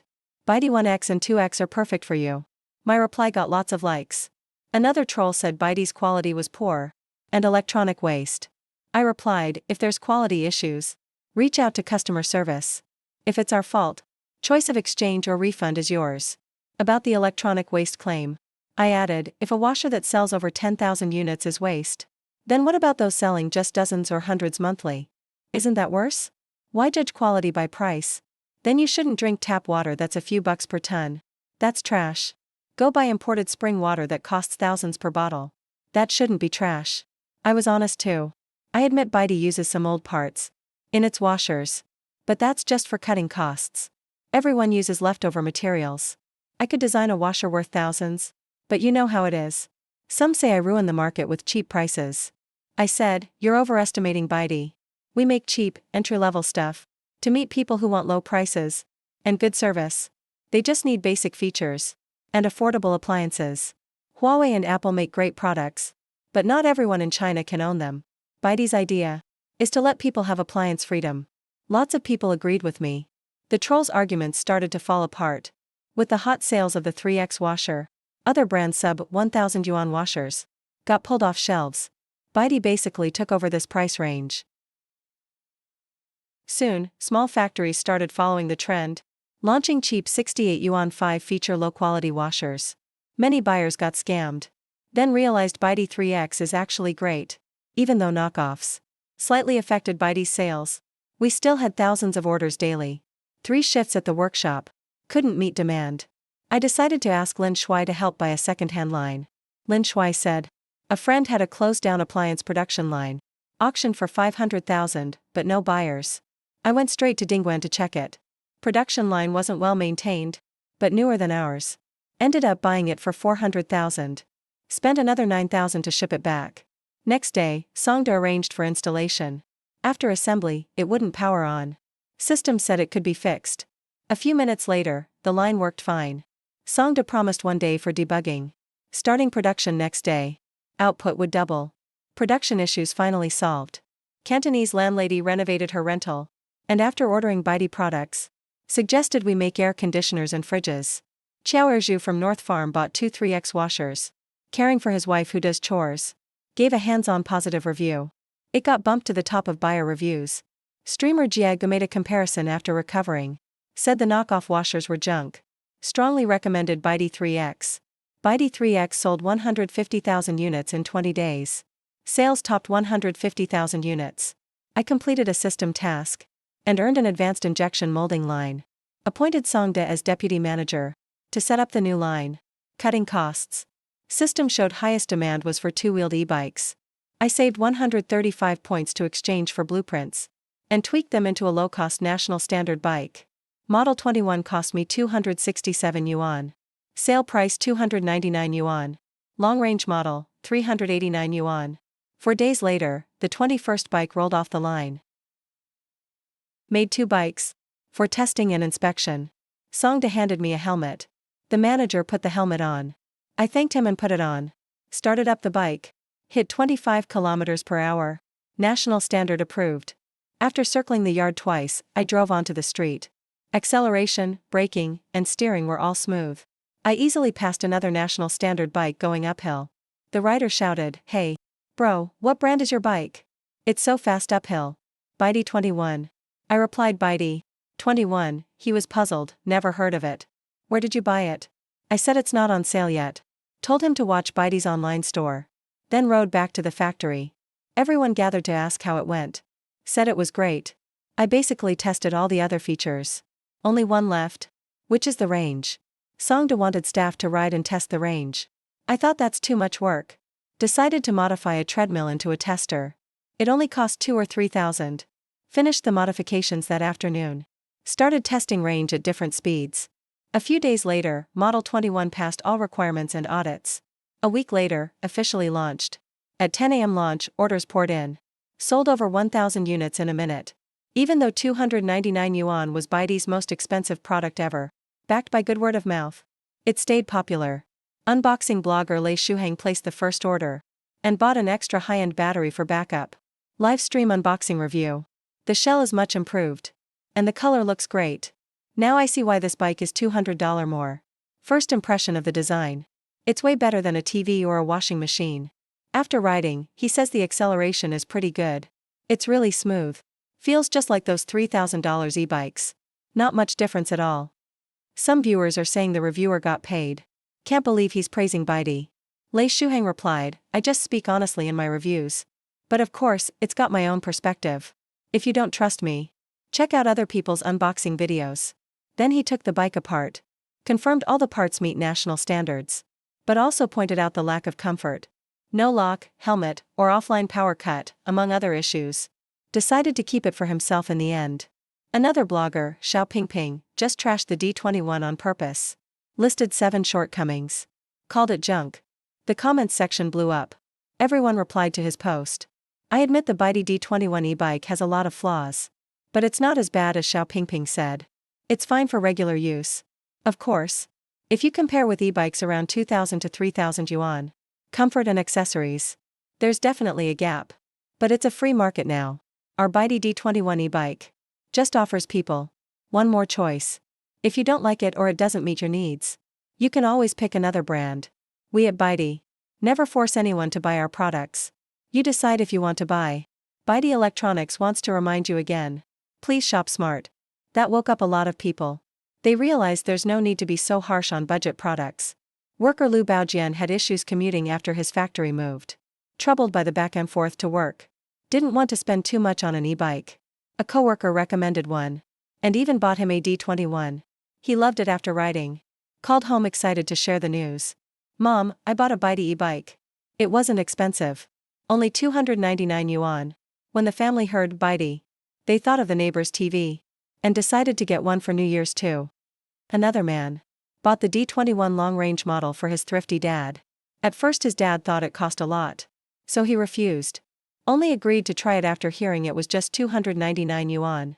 Soon fell in love with the bike. Finally didn't have to walk over 10 miles to bring his son food. Jinan is a migrant worker family. Frowned at having to replace 3 e-bikes to meet regulations. The daughter-in-law found out about Baidu D21. Spent under 1,000 yuan for 3 of them. Solved the problem right away. Within 2 weeks, D21 sold 150,000 units. Production couldn't keep up again. I decided to find an OEM partner. Also negotiated with a battery and tire factory. Signed a contract for 1 million batteries a year. And 2 million tires. Managed to cut costs way down. Then, found 3 e-bike factories almost going under to do the assembly. Really took the heat off our supply chain. Just over a month later, D21 sold 400,000 units. Net profit hit 14 million. I paid off the $5 million debt my dad left. System sent a reward. No more debts. Congrats to me. Unlocked the debt-free achievement. Got a rare blueprint. Activate it to trigger lucky bonus. Got 2 rare smartphone concept blueprints. 1 high-end flagship. And 1 entry-level high-volume model. Both are modular designs. So they support the latest hardware. Did some research on the phone market. Realized there's no ultra-budget smartphone. Decided to price the entry-level phone under 300 yuan. Flagship set below 1,999 yuan. Checked with supplier Lu Shu. Locked in 80 yuan per Snapdragon 660 chip. Ordered 500,000 units for the budget model. We'll choose the flagship chip later. Officially kicked off Baidu phone development.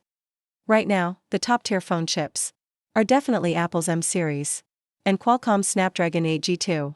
Plus MediaTek's Dimensity 9000. As for Huawei's Kirin chips, because of obvious reasons, they've stopped production. That's a shame. But Apple doesn't sell its chips. So only MediaTek and Qualcomm remain for high-end chips. For Baidu flagship phones, the best processor is the Snapdragon 8 G2. But it's really pricey. Did a quick estimate. Phones with Snapdragon 8 G2 and a high refresh display, with 256GB or 512GB storage, plus all kinds of other parts. Total cost comes to 3,000 or 4,000. No gap with other flagship models. Maybe piling up fancy parts isn't the right idea. Zhou Yang thought about it. Let's pause flagship phone design for now. Start with standard phones first. Once we know the market, we can look into flagship models again. So let's keep working on the standard phone. Besides the processor, the other big cost is the screen on most phones. It costs almost half as much as the whole device.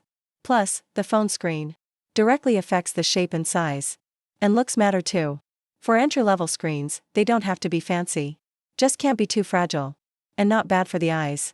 Other specs can be lower, that's okay. After all, phones aren't TVs. They're not picky about display quality. Last time, when buying screens for the Z1 tablet, I already met a bunch of screen suppliers. Can directly contact the manufacturers. But when Zhou Yang called, they didn't care at all. Because nobody knows BYD as a brand. Can't blame them. BYD only disrupted a few industries in certain fields so far, but has never made phones. Those phone screen makers don't know him, that's normal. It's awkward. They don't care. So trying to visit them, you still have to build trust. That would take too long. So it's better to talk to someone you know. Uncle Lou's screens are also sourced from big distributors. So they're marked up once. Buying screens from him isn't cost effective. Better look elsewhere. Last time, Lin Shuai bought the screen for BYD D41 TV. He found the supplier and customized the screens. So now Zhou Yang needs screens. He called Lin Shuai to see if he can connect with phone screen manufacturers. That's easy. I got a friend whose family runs a screen factory. Lin Shuai casually said. His network really is impressive. He added, that last batch of custom TV screens was ordered from his friend's factory. So Zhou Yang asked him to help. He needs customized phone screens. Requirements, cheap and durable. The cheaper the better. Everyone wants cheap stuff. But you should talk to my buddy directly. I'll share his WeChat. Lin Shuai said. And sent Zhou Yang a WeChat contact. Zhou Yang added him. And said he's Lin Shuai's friend. So they're friends. Of a friend. Hello, this is Wu Baoyang, the screen supplier. He got in touch with Zhou Yang. Started with small talk. Hi, I want to buy phone screens. Needs, cheap, durable, high quantity. Zhou Yang got straight to the point. He immediately listed his requirements. No other specs required? Size? Wu Baoyang asked. Size doesn't matter. Whichever size is cheapest. I'll take that size. After Zhou Yang said that, the other guy laughed. It's his first time with an order like this. Usually, phone designers have finished designs first, then buy screens based on the specs. The screen maker gives a quote. But Zhou Yang, size doesn't matter. Price comes first. That's only possible when the manufacturer has no design and waits for the screens to start the design, which is rare. Wu Baoyang surprisingly guessed it right. Zhou Yang, thanks to his super factory system, really decides the parts first, then tweaks the design. Pretty unique in the industry. Wu Baoyang suddenly remembered. His factory's warehouse had a batch of stored phone panels. Now, phone makers want bigger and bigger screens. 7 inches or larger. But those panels can only be cut into about 6-inch screens. And since they're low-end, they didn't sell. If Zhou Yang doesn't mind 6-inch screens, he can get them cheaper. Just clear the inventory. Wu Baoyang said. 6-inch straight phone TFT screens, 1080t60Hz. Only orders over 800,000 pieces. Each one at 78 yuan. Zhou Yang's eyes lit up. So cheap. That sounds great. But he wasn't clear on TFT specifics. So he quickly searched the super factory system. No need to search. The system already has info on every electronic part. The system suddenly gave Zhou Yang TFT details. TFT is thin film transistor, a type of active matrix LCD. TFT screens respond pretty fast. About 80 milliseconds. With wide viewing angles. Around 130 degrees. TFT phone screens are bright with high contrast. Great depth. Vivid and colorful. The downside is high power use. That's the only drawback? Perfect then. Zhou Yang felt he'd found the right guy. Didn't expect such a cheap price. But the minimum is crazy. 800,000 pieces start. Most small phone makers can't afford that. And you gotta be sure you can sell them. Otherwise you'll be stuck with unsold stock.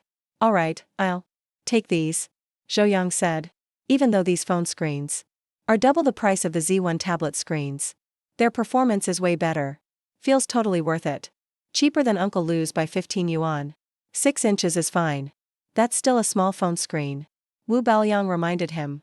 Even the top phones these days Like the iPhone 14 only have a 6.1-inch screen. So smaller than iPhone 14's screen. Most people don't love that. People generally like bigger screens. Small screens feel tiring to the eyes. And they're not as impressive looking as large screens. Not popular either. No problem, Zhou doesn't care about size. Losing a few tenths of an inch isn't a big deal. Saving a few dozen bucks is what matters most. The target customers for this probably don't care about screen size. If they really want a big screen, just add a comm module to the Z1 tablet next time. Or let them use a 10-inch tablet to make calls. That should satisfy those unique customers. So that's how it got decided. The other side sent Zhou an e-contract. Production can only start after signing. Now, thanks to tech advances, e-contracts are super convenient. No need to show up in person. They're safer and more reliable, too. So Zhou signed the contract online. He just needs to pay the deposit within 7 business days. Then the other side will produce and ship the screens. Once that's settled, Zhou can get other parts. Like memory cards. Start with 64GB at least. 128GB max. If more space is needed, just keep a slot open for expansion. That way users can upgrade themselves. Even if you add up to 1TB, it's enough. And the chargers? The chargers will come from Uncle Lou. Stick to the good enough principle. So Zhou picked a super cheap 18W slow charger. Even the cable costs under 8 yuan. Fits the product's market position. Aside from charging slowly, there's not really any downside. After all, Apple users have used 5V1A for years. Shows that people don't actually care that much about fast charging. As for speakers, mics, cameras, same good enough rule applies. All low-end options. You can cover it all for a few dozen yuan. As for screws, small parts, the plastic case, that's about it for the phone's design. But at this stage, other devices can already be finalized and named. Phones have one extra step, though. Choosing the operating system. Currently, phone OS options are Google's Android, Apple's iOS, and Huawei's Harmony OS. Non-mainstream ones like Symbian and Windows are already out of the market. Since Apple keeps iOS to itself, it's all in-house. So iOS isn't an option. So Zhou can only pick between Android and Harmony OS. Just choose one. Most phone brands use Android. The app ecosystem is solid too. After all these years, it's the only one rivaling iOS. That proves how strong it is. Huawei's Harmony OS is great, too. Now, Harmony OS has 5.7 billion users. There's a big user base. So using Harmony OS isn't risky either. No worries about sales. Wait a second. Why do I have to use someone else's OS? Can't I develop my own? Zhou suddenly thought of this. Using an OS made by someone else, as the system owner, feels a bit embarrassing. Of course you can. The Super Factory system answered right away. Our system comes with a fully owned phone OS, compatible with Android and Harmony OS apps. It boosts phone performance by 15%. Runs smoother than anything else out there right now. Operating system. No bugs, now at version 10. Would you like to use this new system? A new OS really does exist. Of course I want it. Zhou said, excited. All OS source code is provided. Ready for download. The system replied, feel free to name it. Zhou thought it over. Since his factory is called Baidi, he figured the OS should get a mythology name too. Let's just call it Xian'env Mobile OS. 1. Baidi. 1. Xian'env. They're just meant to be together. Baidi phone paired with Xian'env 10 OS. A perfect match. The Super Factory system sent a notification. The new phone design is complete. The phone and OS compatibility raised to 130%. Please name it. Can't believe the compatibility is 130%. Zhou was stunned. But looking at the simulated phone UI in the system, Zhou realized it's really something special. This Xian'env OS really pairs perfectly with his Baidi phone. It's a 1 + 1 greater than 2 situation. Way smoother than any other OS. He really lucked out this time. Now it's time to name this awesome phone. Gotta come up with a catchy name. Most phones in the industry use a brand plus numbers. So my phone will be called Baidi 1, meaning Baidi's first generation phone. If I make a flagship phone later, I'll name it Baidi 1 Pro. Upgrade again, it'll be Pro Max. Upgrade even more. I'll use all those suffixes like Plus Ultra. That's enough for naming. Super Factory system. Baidi 1 phone design completed. Zhou got the finished phone design. He called in Deputy Manager Song De. Handed over the design seriously. Song De flipped the design over, surprised. He really liked it. Phones make money these days. Otherwise those companies Wouldn't launch so many new phones in 1 year. Always advertising. And spending extra on marketing. Phones are the most widely used digital device now. People can skip TV for a day. Or skip computers. But it's hard to avoid phones for a day. Phones are now essential. Almost a half-life device. Not scrolling for hours each day. Makes it tough to fall asleep. BYD's previous tablet TVs, washing machines, or electric bikes were all well received in the market. If this phone is made, it should sweep the market too. Make big profits. But when he saw the phone system, turns out it's a mysterious Xiannu OS. Songda raised objections. How about switching to Android? Never heard of this Xiannu system. Hope it doesn't have bugs. Songda's worries are valid. Relax, this Xiannu OS is our in-house system. Works really well. Zhou Yang said. Self-developed? When? Songda was confused. He's older, but always learning new things. He knows phone systems are coded on computers. But he never saw the young factory manager fiddling with computers for long. When did a custom OS get done? I worked on it in college with friends. Zhou Yang had to tell a white lie. Oh, got it. Young Zhou, the manager. You're impressive. Wide circle of friends. Even classmates this skilled. Uncle Song gave him a thumbs up. After praising him, he went to the workshop with the design. He's arranging molds for the phone shell, getting the parts line to make small components, and coordinating with the warehouse. So once all the other parts arrive, assembly begins. Of course, first comes employee training. Because they've never made phones before. It's a delicate job. Gotta be careful. So Deputy Manager Songda's got a heavy load. He immediately started working overtime.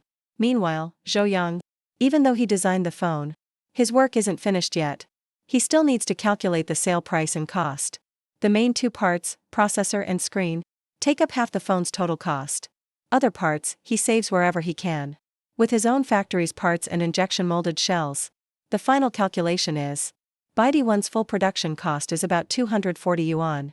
By usual pricing, the 64GB base model, selling for 299 yuan seems reasonable. But at 299, Zhou Yang feels it's still pricey. Can't price it the same as an e-bike. So Zhou Yang thought about it. Took a deep breath and decided to go even lower. The price should drop more. He feels this phone will sell huge. Volume can cover the losses.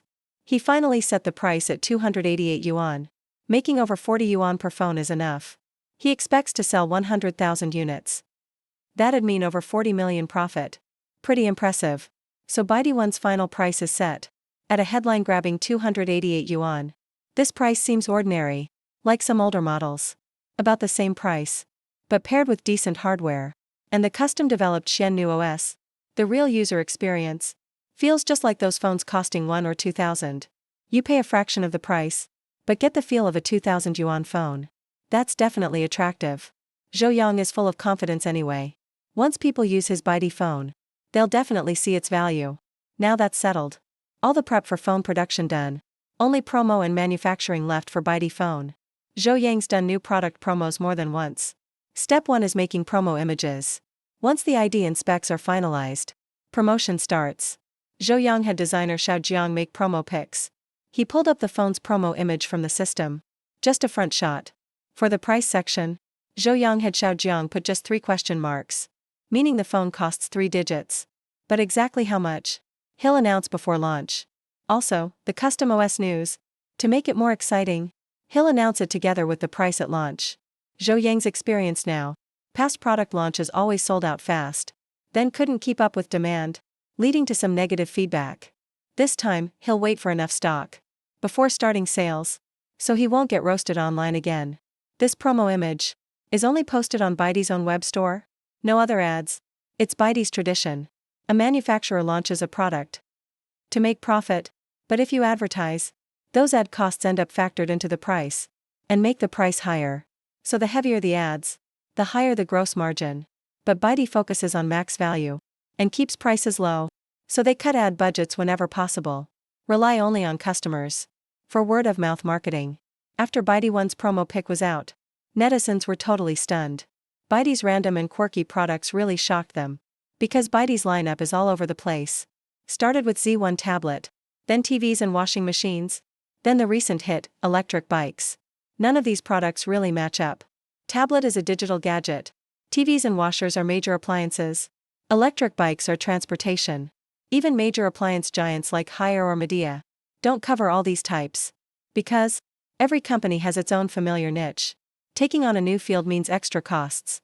Failures outnumber successes. Way more fails than wins. But Byte seems to never worry about how hard the first step is. Keeps launching crossover products one after another. This time, even with electric bikes selling hot, they didn't just strike while the iron's hot. Auctioning bikes, and even helmets and other related stuff for seniors, have actually started entering the domestic and highly competitive smartphone market. Isn't that just asking for trouble? Byte is getting cocky.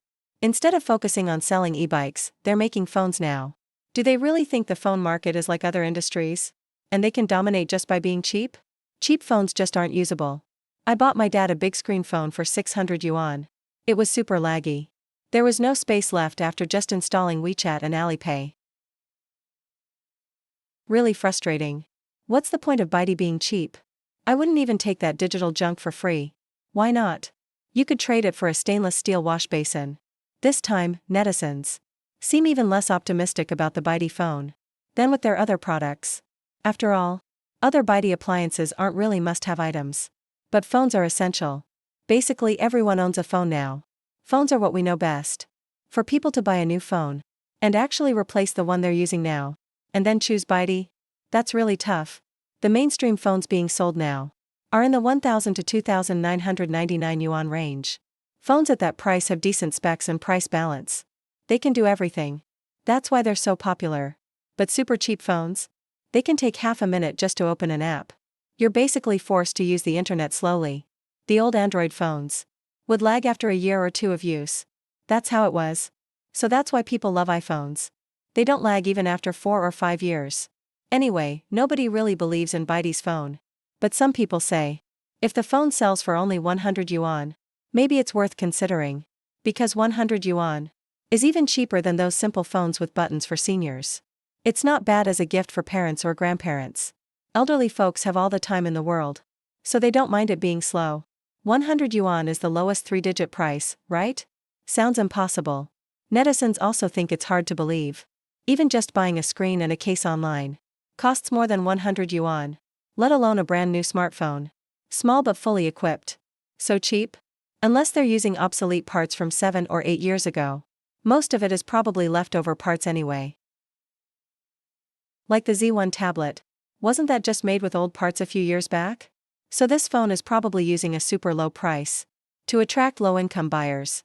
Before Byte officially announced the price of the phone, netizens were already having heated discussions online. Generally, people look down on some of Byte's loyal customers, but are still curious about the phone. They're just waiting for the price to be revealed. If it's really cheap, like super cheap, then maybe buy one. But if it's still several hundred yuan each, there's really no point in switching. After all, everyone still has their old knockoff or basic phones that work just fine. They've made it this far over the years. No need to get a low-end phone just to upgrade. So from the start, the Byte phone just didn't get much support. While netizens are debating, Zhou Yang gets a notice from his boss. Li Kei, that manager, is coming to inspect Byte. Zhou Yang doesn't make any special preparations. Byte is always just like this. Even when the boss visits. Just hang a welcome banner at the gate at most. And tidy up the factory a bit. At 10 a.m. that day, just as planned, the boss arrives outside Byte's factory. They have 4 cars in total, with more than a dozen people getting out. They're all staff from Shenzhen's Commerce Department. Led by Director Li Kei, they come to visit Byte Appliances, the rising local taxpayer. Welcome, leaders, and thank you for your guidance. Zhou Yang and Song to come to the gate. Welcome. So you're the boss of Byte, Zhou Yang? Li Kei is very curious. Even though he already knew from the files that Byte only grew after getting a young new boss. That's when they really took off. He still didn't expect Zhou Yang to be this young. Yes, Director Li. Please. Zhou Yang warmly invites the leadership to tour the factory. Then the whole group. The officials went inside Byte for a tour. You can see the Byte factory area is clean and tidy. There are also some flowers, plants, and trees. Looks pretty good. When they enter the workshop, they see employees busy working. Right now, the factory's main product has shifted from electric vehicles to smartphones. They watch workers assembling phones. Li Kei gets curious. He remembers Byte's best-selling products never really included phones. Weren't your e-bikes selling hot lately? Why aren't they being made? Li Kei asks. Our factory is shifting to e-bikes. But we've already outsourced production to our peers. We're focusing on making phones now. Zhou Yang explains. So that's how it is. Li Kei thinks Baidu is amazing. Outsourcing a hot-selling product. Just to produce a totally untested new one. Zhou Yang really has guts. Still, Li Kei doesn't mind the outsourcing. Among the outsourced factories is an e-bike company in Shenzhen. If it weren't for Baidu's orders, that factory was about to go bankrupt. Luckily, Baidu's orders helped it survive. Things finally stabilized. Clearly, Baidu pays lots of taxes and keeps other businesses running too. You could say it's a huge contribution. Li Kei, curious, goes to the production line and picks up a finished phone. Feels pretty compact in his hand. Nice quality too. So he nods. Baidu gives him a totally different impression from other companies. Li Kei tells his staff to share Baidu's success story more widely. Modern companies need to change fast to keep up in this unpredictable market. His staff takes note. They'll spread the word once they're back. But everyone knows this tip. Sadly, few truly pull it off.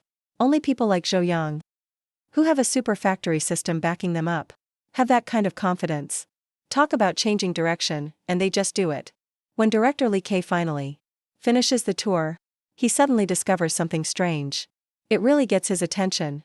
Li Kei notices all Baidu's factory workers are older, middle-aged folks. In the factory area, besides the factory manager, you barely see anyone in their 20s.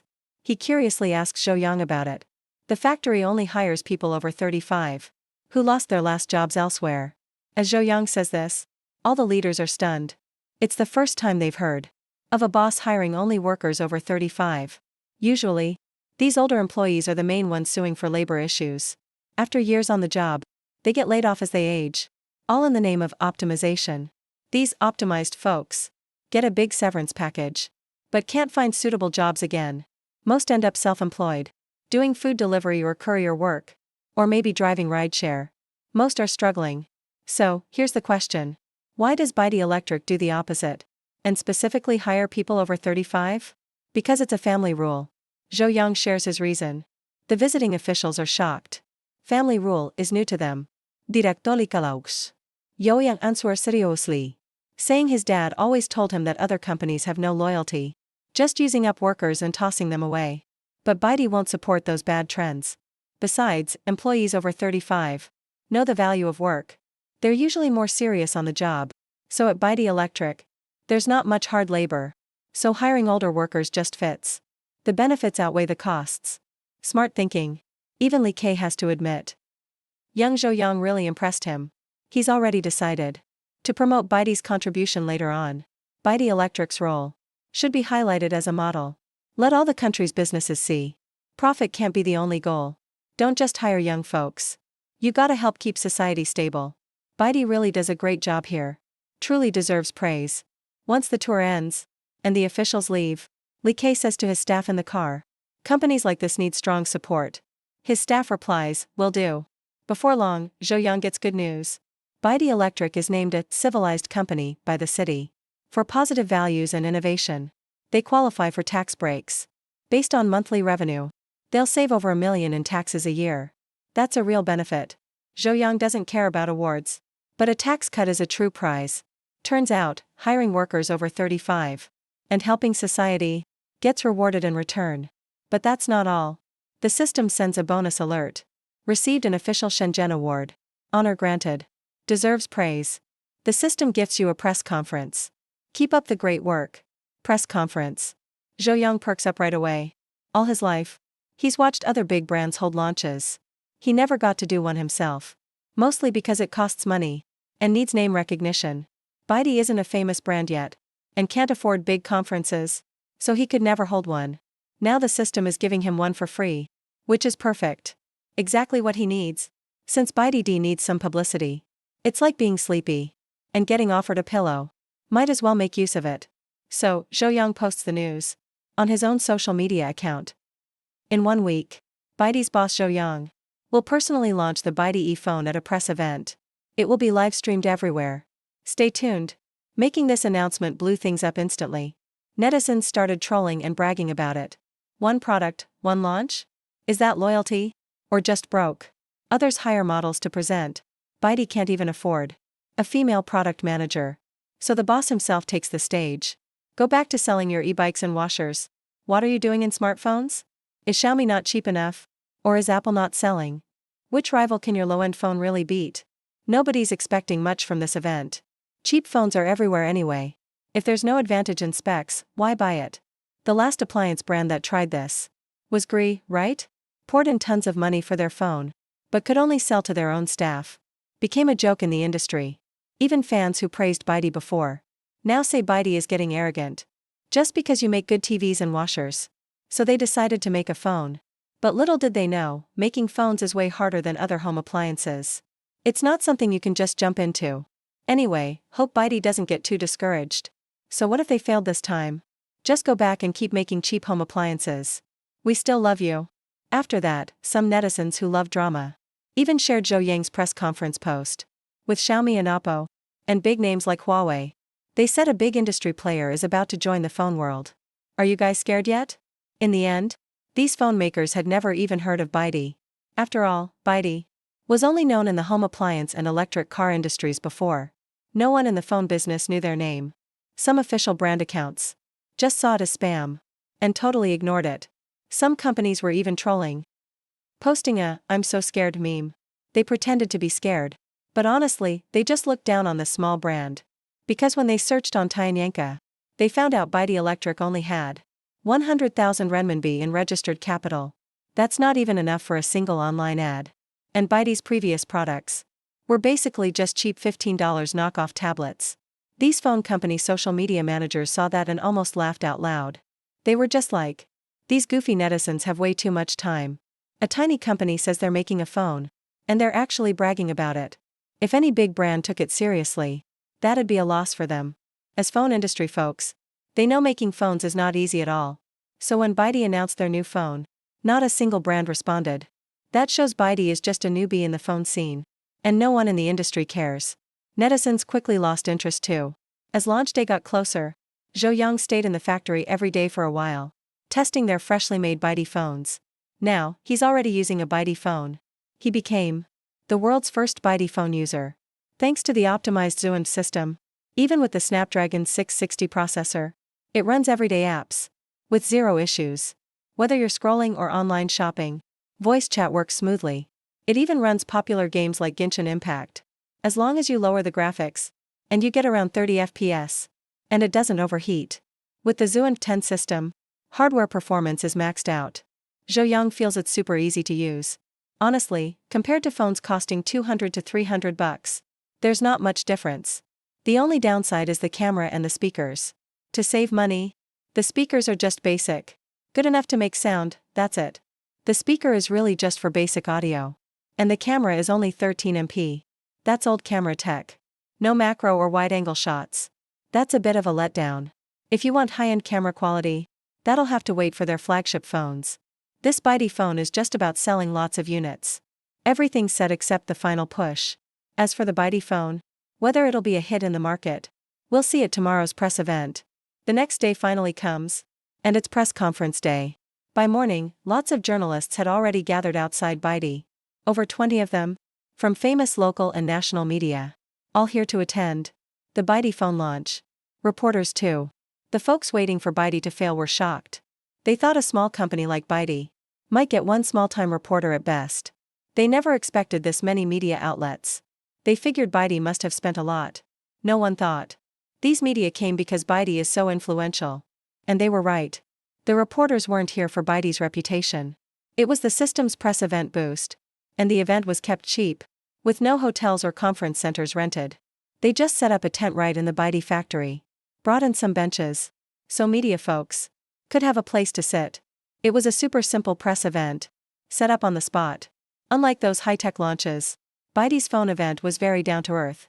Just a giant Byte phone poster as the background, with the price part covered by a red cloth. Adds to the mystery. The reporters were all whispering among themselves below. Even these seasoned pros had never seen anything like it. The press conference feels so raw. No one even knows why. Their bosses just sent them to attend. Yeah, this time it's the super factory system. It's like a mechanical descent. They had the media send reporters here in person. As for why, It's all just a bunch of coincidences. Some bosses happened to see news about Baidu. Some came because friends recommended it. Anyway, all these familiar media outlets are all gathered here right now. Let's get started already. Afterward, we still gotta grab drinks with the other reporters. The reporters are anxious to get things moving. At 9:30 in the morning, the Baidu new phone launch kicked off right on time. They couldn't afford a pretty product manager, so Zhou Yang explained it himself. Hello, members of the press and guests. Zhou Yang greeted everyone with an opening remark. Then he waved on stage. But no one clapped as expected. Because most reporters didn't even know Zhou Yang. So no one felt like going along with him. It made Zhou Yang a bit awkward. But then, suddenly, applause rang out. Turns out it was Jiang Shuqi from Business Daily clapping. He was the first reporter to cover Baidu. Jokingly speaking, he's watched Baidu grow. He knows what Baidu can do. If they're holding a press event, there's definitely something big this time. The others who clapped were just a few of Baidu's office ladies and staff. They all really admire Zhou Yang. Because, in just 2 or 3 months, he turned Baidu from an appliance factory owing 5 million and nearly bankrupt into a super profitable trending brand. They're all insanely proud. So the applause is truly heartfelt. Seeing them clap genuinely, the other reporters joined in half-heartedly.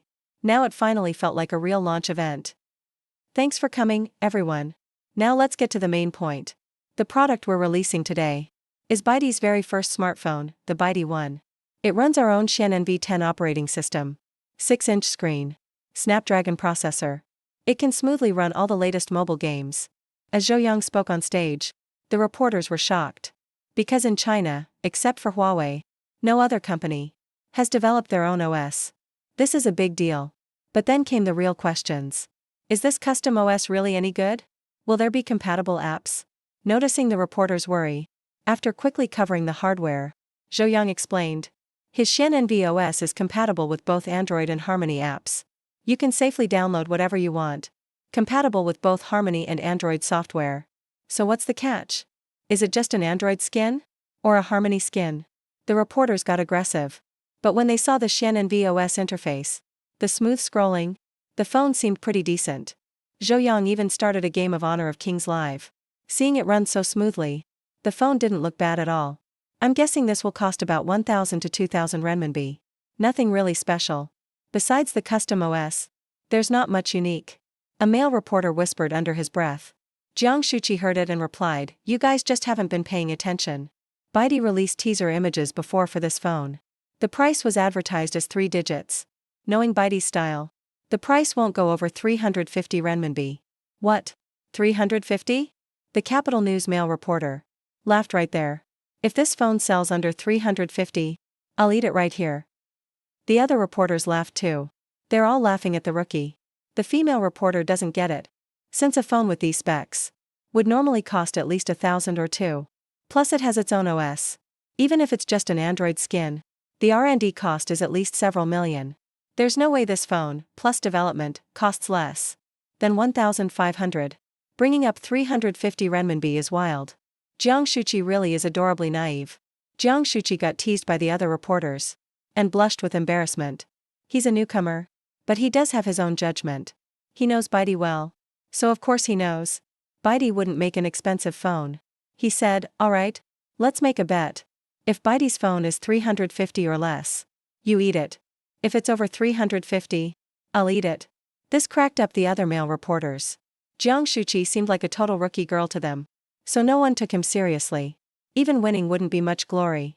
The Capital News reporter said, if I win, you don't need to eat the phone. Just wear black stockings and high heels. And dance for us, okay? Bet accepted. Jiang Shuqi agreed out of principle. And took the bet. The other guys got hyped too. Someone even pulled out their phone and started recording this for fun. They all wanted to see the young, pretty girl dance for them. Even though Jiang Shuqi was confident, she couldn't help getting nervous after. She'd never worn black stockings and heels.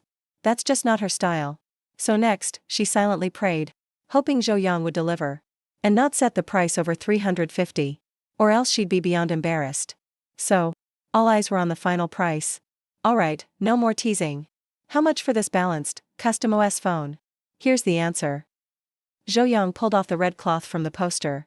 The red cloth slid down, revealing the shocking 288 renminbi. The unified retail price for Baidu won. Isn't that awesome? Zhou Yang announced loudly. As soon as he said it, Jiang Shuqi cheered loudly below. Because he won the bet. The other male reporters were totally stunned. Wait, what? 288? Boss Zhou, did you miss a one in front? The Capital News reporter complained. Because in his mind, Baidu's phone should cost 1,288 at least.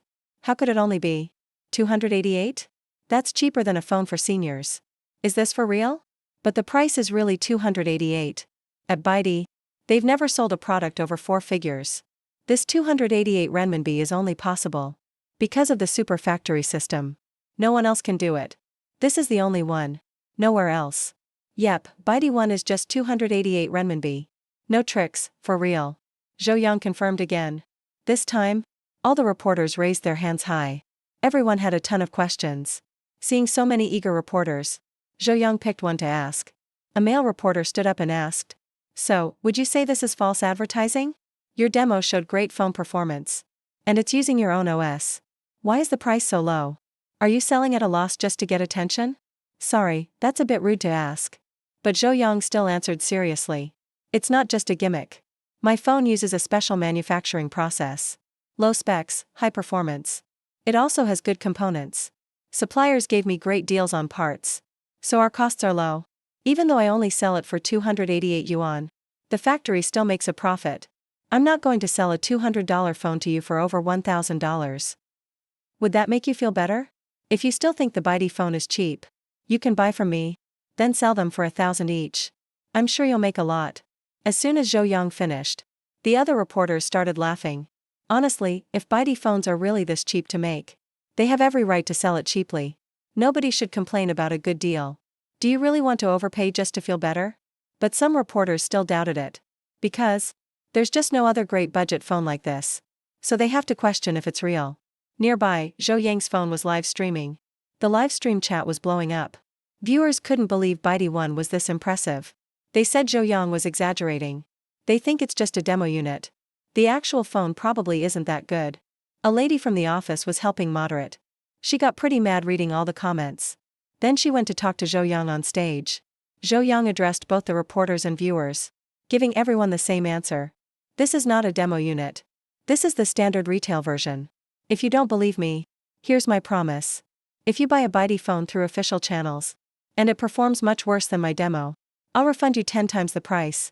Down below, the male reporter from Capital News looked uneasy. If Zhou Yang is telling the truth, then he's betting on it. If he loses, he might have to eat a phone. But he still didn't give up. All he needs is proof the Baidu phone is different inside. That the demo isn't the same as the retail version. He still has a chance to win. So he stood up and asked to buy a Baidu phone on the spot for testing. No need to buy one. For every media guest at this launch, I've prepared a Baidu phone for each of you. If you don't mind, just take one and try it out. As Zhou Yang spoke, several office staff came over, carrying boxes of new phones, and handed out the new models. We also have some gifts for this launch. But Zhou Yang isn't rich. He can't afford expensive gifts. So he gave away his own Baidu phones instead. Anyway, each phone only costs over 200 yuan to make. Giving away 20 phones doesn't hurt. Thanks, Baidu. All the reporters were glad to attend. And they got to claim gifts. Looking at these stylish phone boxes, they did feel pretty high-end. But then they remembered it's only 288 yuan. It just felt odd. That little money won't even buy a decent meal. Yet this hot pot cheap phone has powerful features and looks nice. It doesn't seem scientific. How did they pull this off? Or maybe you just picked these units on purpose. Special selected machines. I want to pick one straight from the warehouse. Then the Capital News reporter made a somewhat blunt request. Zhou Yang paused. But actually, that's not a bad idea. He could film his full inventory in the warehouse. Wow, this reporter is really helping out. He deserves some chicken, for sure. Zhou Yang was pretty satisfied inside. He cheerfully agreed to the request. Then he paused the event, grabbed his phone to live stream, and took the reporter to the warehouse. In the warehouse, there were piles of Baidu phones neatly stacked. There must have been tens of thousands there. That's why Zhou Yang is so confident in his inventory. The reporter was satisfied seeing all those units. After all, even if the factory is losing money, there has to be a limit. No big company can afford to sell so many budget phones at a loss. Not even the biggest brands could do that. So he's sure These are the real retail units Baidi's selling. So the mail reporter went into the warehouse. He opened a big cardboard box from the back. He picked out a phone that was in perfect condition. It was a brand new, unopened Baidi One smartphone. With the new phone in hand, the reporter asked Zhou Yang, "Can I use the phone I received to trade with one from your inventory?" "Of course you can." Zhou Yang smiled and replied, "These are all stock items. We register the barcodes before shipping. So it's fine to swap them now." Now the reporter was satisfied. He went back to the event and unboxed the phone for everyone, ready to test the phone's performance. He turned it on and activated it. The Xiannu system logo popped up. A beautiful, classic comic image, resembling Xiannu from the myths, was used as the phone's home screen. For testing, the reporter downloaded the Honor of Kings game right in front of everyone. He wanted to see if this phone worked as shown. The other reporters thought it was interesting too, so they aimed their cameras at their colleague. They also wanted to check out the 288 yuan phone and see how it actually operated. After using it, the reporter felt it was really smooth, just like when Zhou Yang demonstrated it. "Looks like this phone is impressive. A 288 yuan phone can be a gaming device. Yeah, is their own system really this smooth? Snapdragon 660 processor. No overheating, and it runs apps and games perfectly. A shining example of Chinese tech." All the observing reporters couldn't help but praise it. The reporter broke into a cold sweat right away. Because the Baidi One phone had strong performance. That meant he lost his bet. At that moment, the reporter glanced around and spotted Jiang Shuqian looking at him. This pretty lady had just joked earlier. Joking, the reporter laughed and scratched his head. The main thing is he doesn't want to eat a phone. Once a senior makes a promise, it's really hard to back out. A real man can't break his word. Jiang Shuqian's smiling words made all the other reporters burst out laughing. Everyone started cheering on the side. Betting with a pretty woman, now he has to eat a phone. That's a newsworthy highlight for sure. The other reporters pointed their cameras and phones at their colleague. They wanted to record him eating the phone. The male reporter from Capital News looked troubled. If he doesn't eat it, he won't be able to show his face in the industry anymore. He'll be laughed at by peers for life. But if he eats it, the phone is so hard. How can you possibly eat that? Plus, he won't be able to digest it. Right now the reporter was full of regret. If only he'd done more research. What's so special about the Baidi factory anyway? How can they make such cheap and amazing phones? It was chaos and laughter all around. Zhou Yang, who had finished the event, saw this, walked over and asked what was happening. He underestimated Baidi and lost the bet. Jiang Shuqian chuckled and told Zhou Yang what happened. So that's how it went. Alright, Zhou Yang thought to himself, and suddenly realized this could be a great promo. Handled well, it would be free advertising for Baidi. Such a good chance. Other companies would dream of it. Zhou Yang immediately stood in front of the media cameras and loudly said, "Everyone, please let me say something." All the reporters turned to look at Zhou Yang. Zhou Yang said, "As men, when we make promises, of course we should keep them. As the host, I support the reporter eating the phone. Baidi is sponsoring the phone." Hearing Zhou Yang say that, the others waited eagerly for the show. The reporter looked embarrassed and was cursing inside. Why is Zhou Yang getting involved now? But Zhou Yang secretly winked at the reporter, hinting he'd help solve this mess. The reporter was instantly delighted. Finally, someone was going to get him off the hook. So he cooperated and was relieved. Finally, someone was going to get him off the hook. So he played along. He said he'd follow whatever director Zhou Yang decided. Zhou Yang continued, "I've decided to hold a small event this afternoon. At that time, I'll eat a phone with this reporter." The reporters were stunned. They wondered why the director wanted to join in everything. Is this phone really tasty? Even the viewers were shocked, thinking, does the Baidi phone have some amazing feature? Like being edible? An edible phone? That would be insane. Due to a funny misunderstanding, netizens thought the Baidi One phone could be eaten. This got everyone's interest up. Other reporters weren't busy anyway, so decided to check out the phone-eating event that afternoon.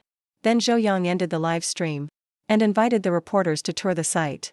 They had lunch at the factory. The phone-eating ceremony would happen in the afternoon. That's how things were arranged. It was actually a nice news highlight. The reporters agreed. While reporters filmed around the factory, Zhou Yang had already called the cake shop. Of course, he wasn't actually planning to eat a hard phone. He wanted the cake shop to make a giant phone-shaped cake. The cake had to look like a Baidi phone. In the afternoon, they'd eat it. At lunch, Zhou Yang ordered a banquet, holding the meal in the factory office. The place was a bit basic. But the food was pretty good. He ordered lots of hearty dishes. The meal cost thousands. But it was well worth it. These journalists had a feast. As they say, a free meal wins favor. They'd definitely say some good things about Bitey later. So it was worth the cost. Everyone had a great meal. Just no alcohol. When it was 1 p.m., Zhou Yang didn't waste time. At the morning's event spot, he brought out the phone cake. That's when everyone realized. Zhou Yang's plan was to eat the phone cake. Instant applause broke out. Everyone praised his clever idea. Next, Zhou Yang invited the reporter who lost the bet to come up and cut the phone cake with him. They handed out cake to everyone. Phone cake tastes best shared by all. Reporters laughed nonstop. While filming, they all grabbed cake on stage. As they enjoyed the tasty cake, a fun new story was born. After the cake, the whole launch event ended. Reporters went back and edited the Bitey phone launch, together with the phone eating part, and uploaded it online. It instantly sparked heated discussions. A 288 yuan smartphone that shocked everyone, can run all the common apps, and even Honor of Kings smoothly. At this price, it's never been seen before. A self-developed system, 288 yuan smartphone, and the phone eating event after the launch. A series of newsworthy topics, each grabbing attention. Altogether, they went viral. The 288 yuan phone. Isn't this just hilarious? I don't believe it'll be as good as the demo anyway. Most people online share the same thoughts as the reporters at the event. They're judging based on real-life experience. It's a new thing. Once it's released, let's see if it's really good. People want it to go on sale, that's totally normal. Zhou Yang already said at the launch event. The phone will be officially released 2 days later, at exactly midnight. It's mainly to create buzz through the press conference.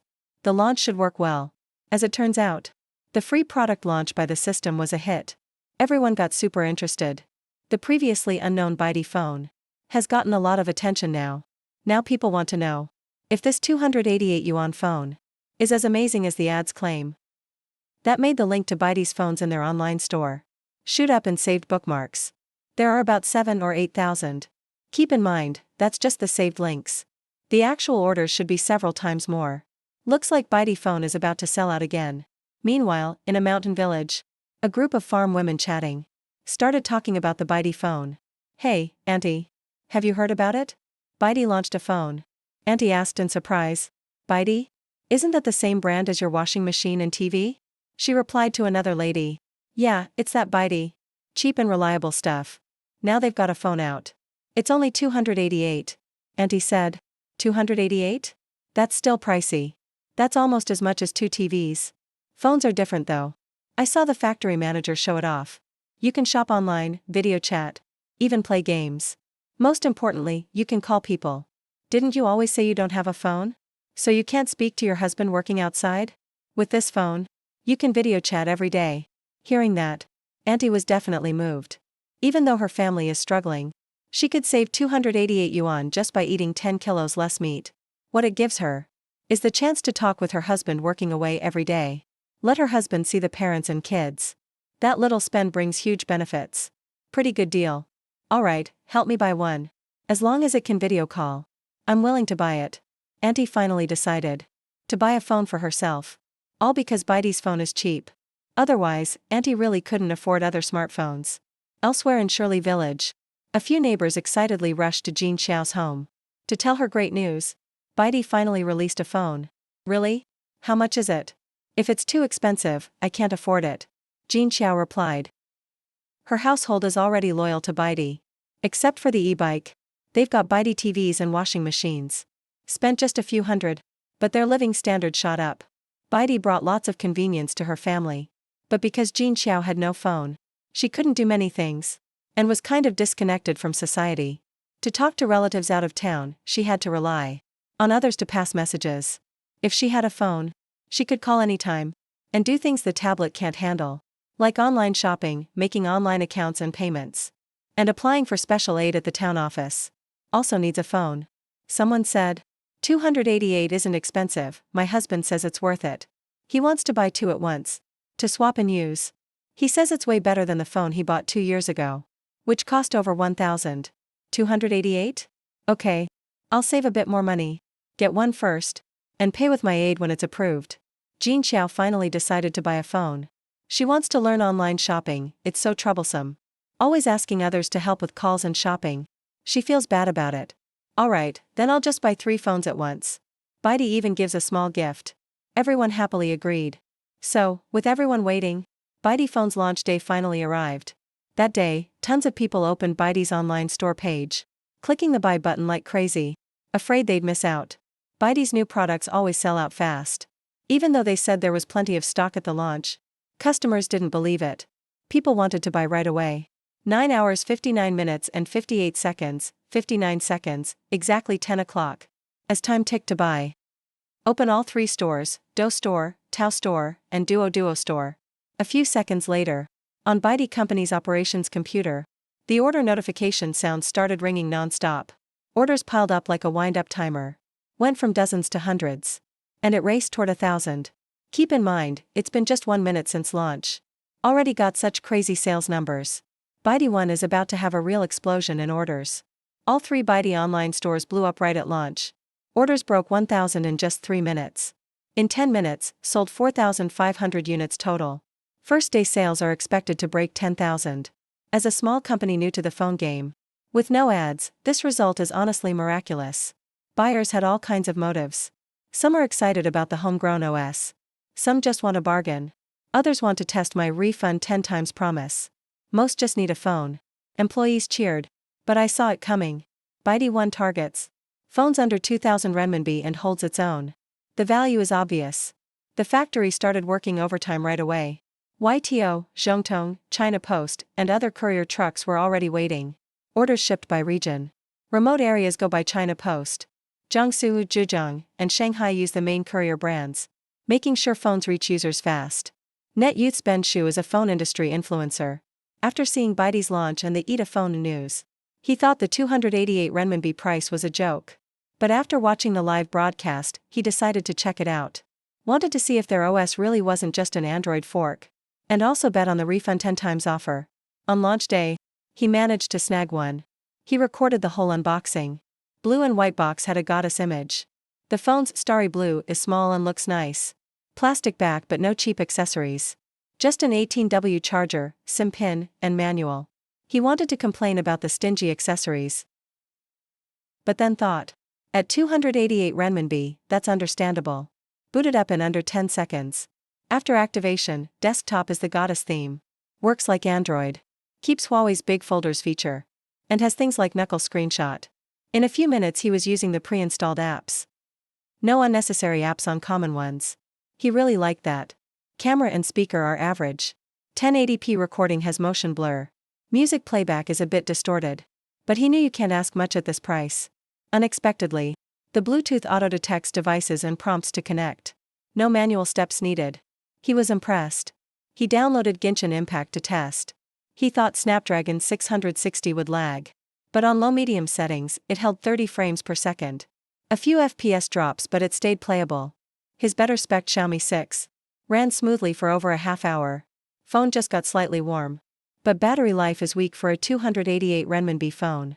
Low battery warning in under an hour, despite 18W charging. Charging is pretty slow. But overall way better than expected. He posted his review on digital forums. Praised Baidi One as a value king. Beats any Android phone under 1,500 renminbi. Meanwhile, Li Shufan, a rural stay-behind woman, also got her Baidi One bought by someone else. Her husband, Zhao Taizhu, works in Guang City. They hardly ever see each other. Used to borrow the neighbor's phone to talk. She bought the phone just to video call her family. Neighbor helped set up the phone. She texted her son's teacher. Heard her son was doing well in school. Made her really happy. At dinner, told her in-law she bought a phone. Mother-in-law snapped, "You bought a phone? How expensive is that?" Father-in-law put down his chopsticks, "You can return that, right? If so, just return it. That's thousands of RMB. Save it for tuition for the eldest grandson. We don't need phones, we'll do fine. We've made it this far without one." Li Shufan explained. "Mom, this phone isn't expensive. Only 288. If we cure fewer pounds of bacon this year, we can afford it. We'll get to see Taizhu every day. Isn't that great?" Mother-in-law asked in surprise. "What kind of phone is that cheap? I heard phones cheap like that, under 200 renminbi. Can't do video calls. They're only good for basic calls. This is a Baidi phone." "Yeah. Same brand as our neighbor's TV and washing machine. Cheap but good. You can video call, Li Shufan said. That brand is good stuff. Mother-in-law relaxed. Let's try video calling with it tonight. If it can't, return it right away. At 7 p.m., Li Shufan called Zhao Taizhu. The whole family crowded around the phone. Nervous. Hello? Who's this? Zhao Taizhu's loud voice came over the line. Zhu, it's me. Li Shufan's voice was shaking with excitement. Taizhu, can you hear me? Son, are you off work? Did you work hard today? Her in-laws jumped in. Whose phone are you using? Zhao Taizhu was curious. It's the new phone we bought for home. We'll use this for calls from now on. How much was the phone? Zhao Taizhu wasn't happy. He felt his wife wasted money. 288, pretty cheap, right? Li Shufan was a bit proud. 288? You must be missing a digit. Zhao Taizhu didn't believe it at all. Li Shufan said. Seriously, it's bitey. Whatever, we'll talk details later. Taizhu, does your phone have WeChat? If it does, we can add each other in video call. We'll use the neighbor's Wi-Fi, so we don't have to pay for calls. I do have WeChat. Tell me your username later. I'll add you. They spent over half an hour, asking the neighbor for help again and again, before finally adding each other. When the video call connected, the couple saw each other through the screen. Li Shufan teared up. She just felt grateful for the bitey phone. The family chatted for over an hour, until Zhao Taizhu's old phone died. He looked at the screen cracked like a spider web, and the old phone with poor battery life, and angrily threw it on the bed. This phone sucks. His bunkmate peeked out. Just buy a new phone. It's not expensive. He showed off his Redmi phone, over 1,000 RMB. Over 1,000 is too much. Zhao Taizhu didn't want to spend that. Thought about the bitey his wife mentioned. First thing, messaged his wife for the brand name. Asked his roommate Xiao Wang to help him purchase. Xiao Wang couldn't find it on JD. Finally found it on Pinduoduo. Saw it was just 288 renminbi. Couldn't help saying, Xiao, this phone must be a knockoff. Bet it'll lag like a PowerPoint. What's a PowerPoint? Just means it lags a ton. Super slow. Anyway, cheap phones like this are not worth it. It's just a scam, won't work. My wife made a video call with me, using this exact bitey phone. She said it works great. Just buy it for me. Can't afford anything else. Zhao Taizhu insisted. Alright. Just owe me the money for now. Pay me when you get your next paycheck. Let's be clear first. If it doesn't work well, don't blame me. Xiao Wang reminded Zhao Taizhu after placing the order. Don't worry, it'll work fine. The phone arrived 2 days later. When Xiao Wang helped Zhao Taizhu put in the SIM card, he joked. The phone booted up in just 10 seconds. It ran so smoothly, it really surprised him. Zhao Taizhu logged into WeChat and video called his wife. Clear and smooth. The couple chatted for over half an hour. Zhao Taizhu was thrilled. That night, he bought some chives and shared them with his coworkers. After playing with the phone, his coworkers became interested too. Dozens of people asked Xiao Wang to place orders for them. Baidai quickly became popular in the factory dorms.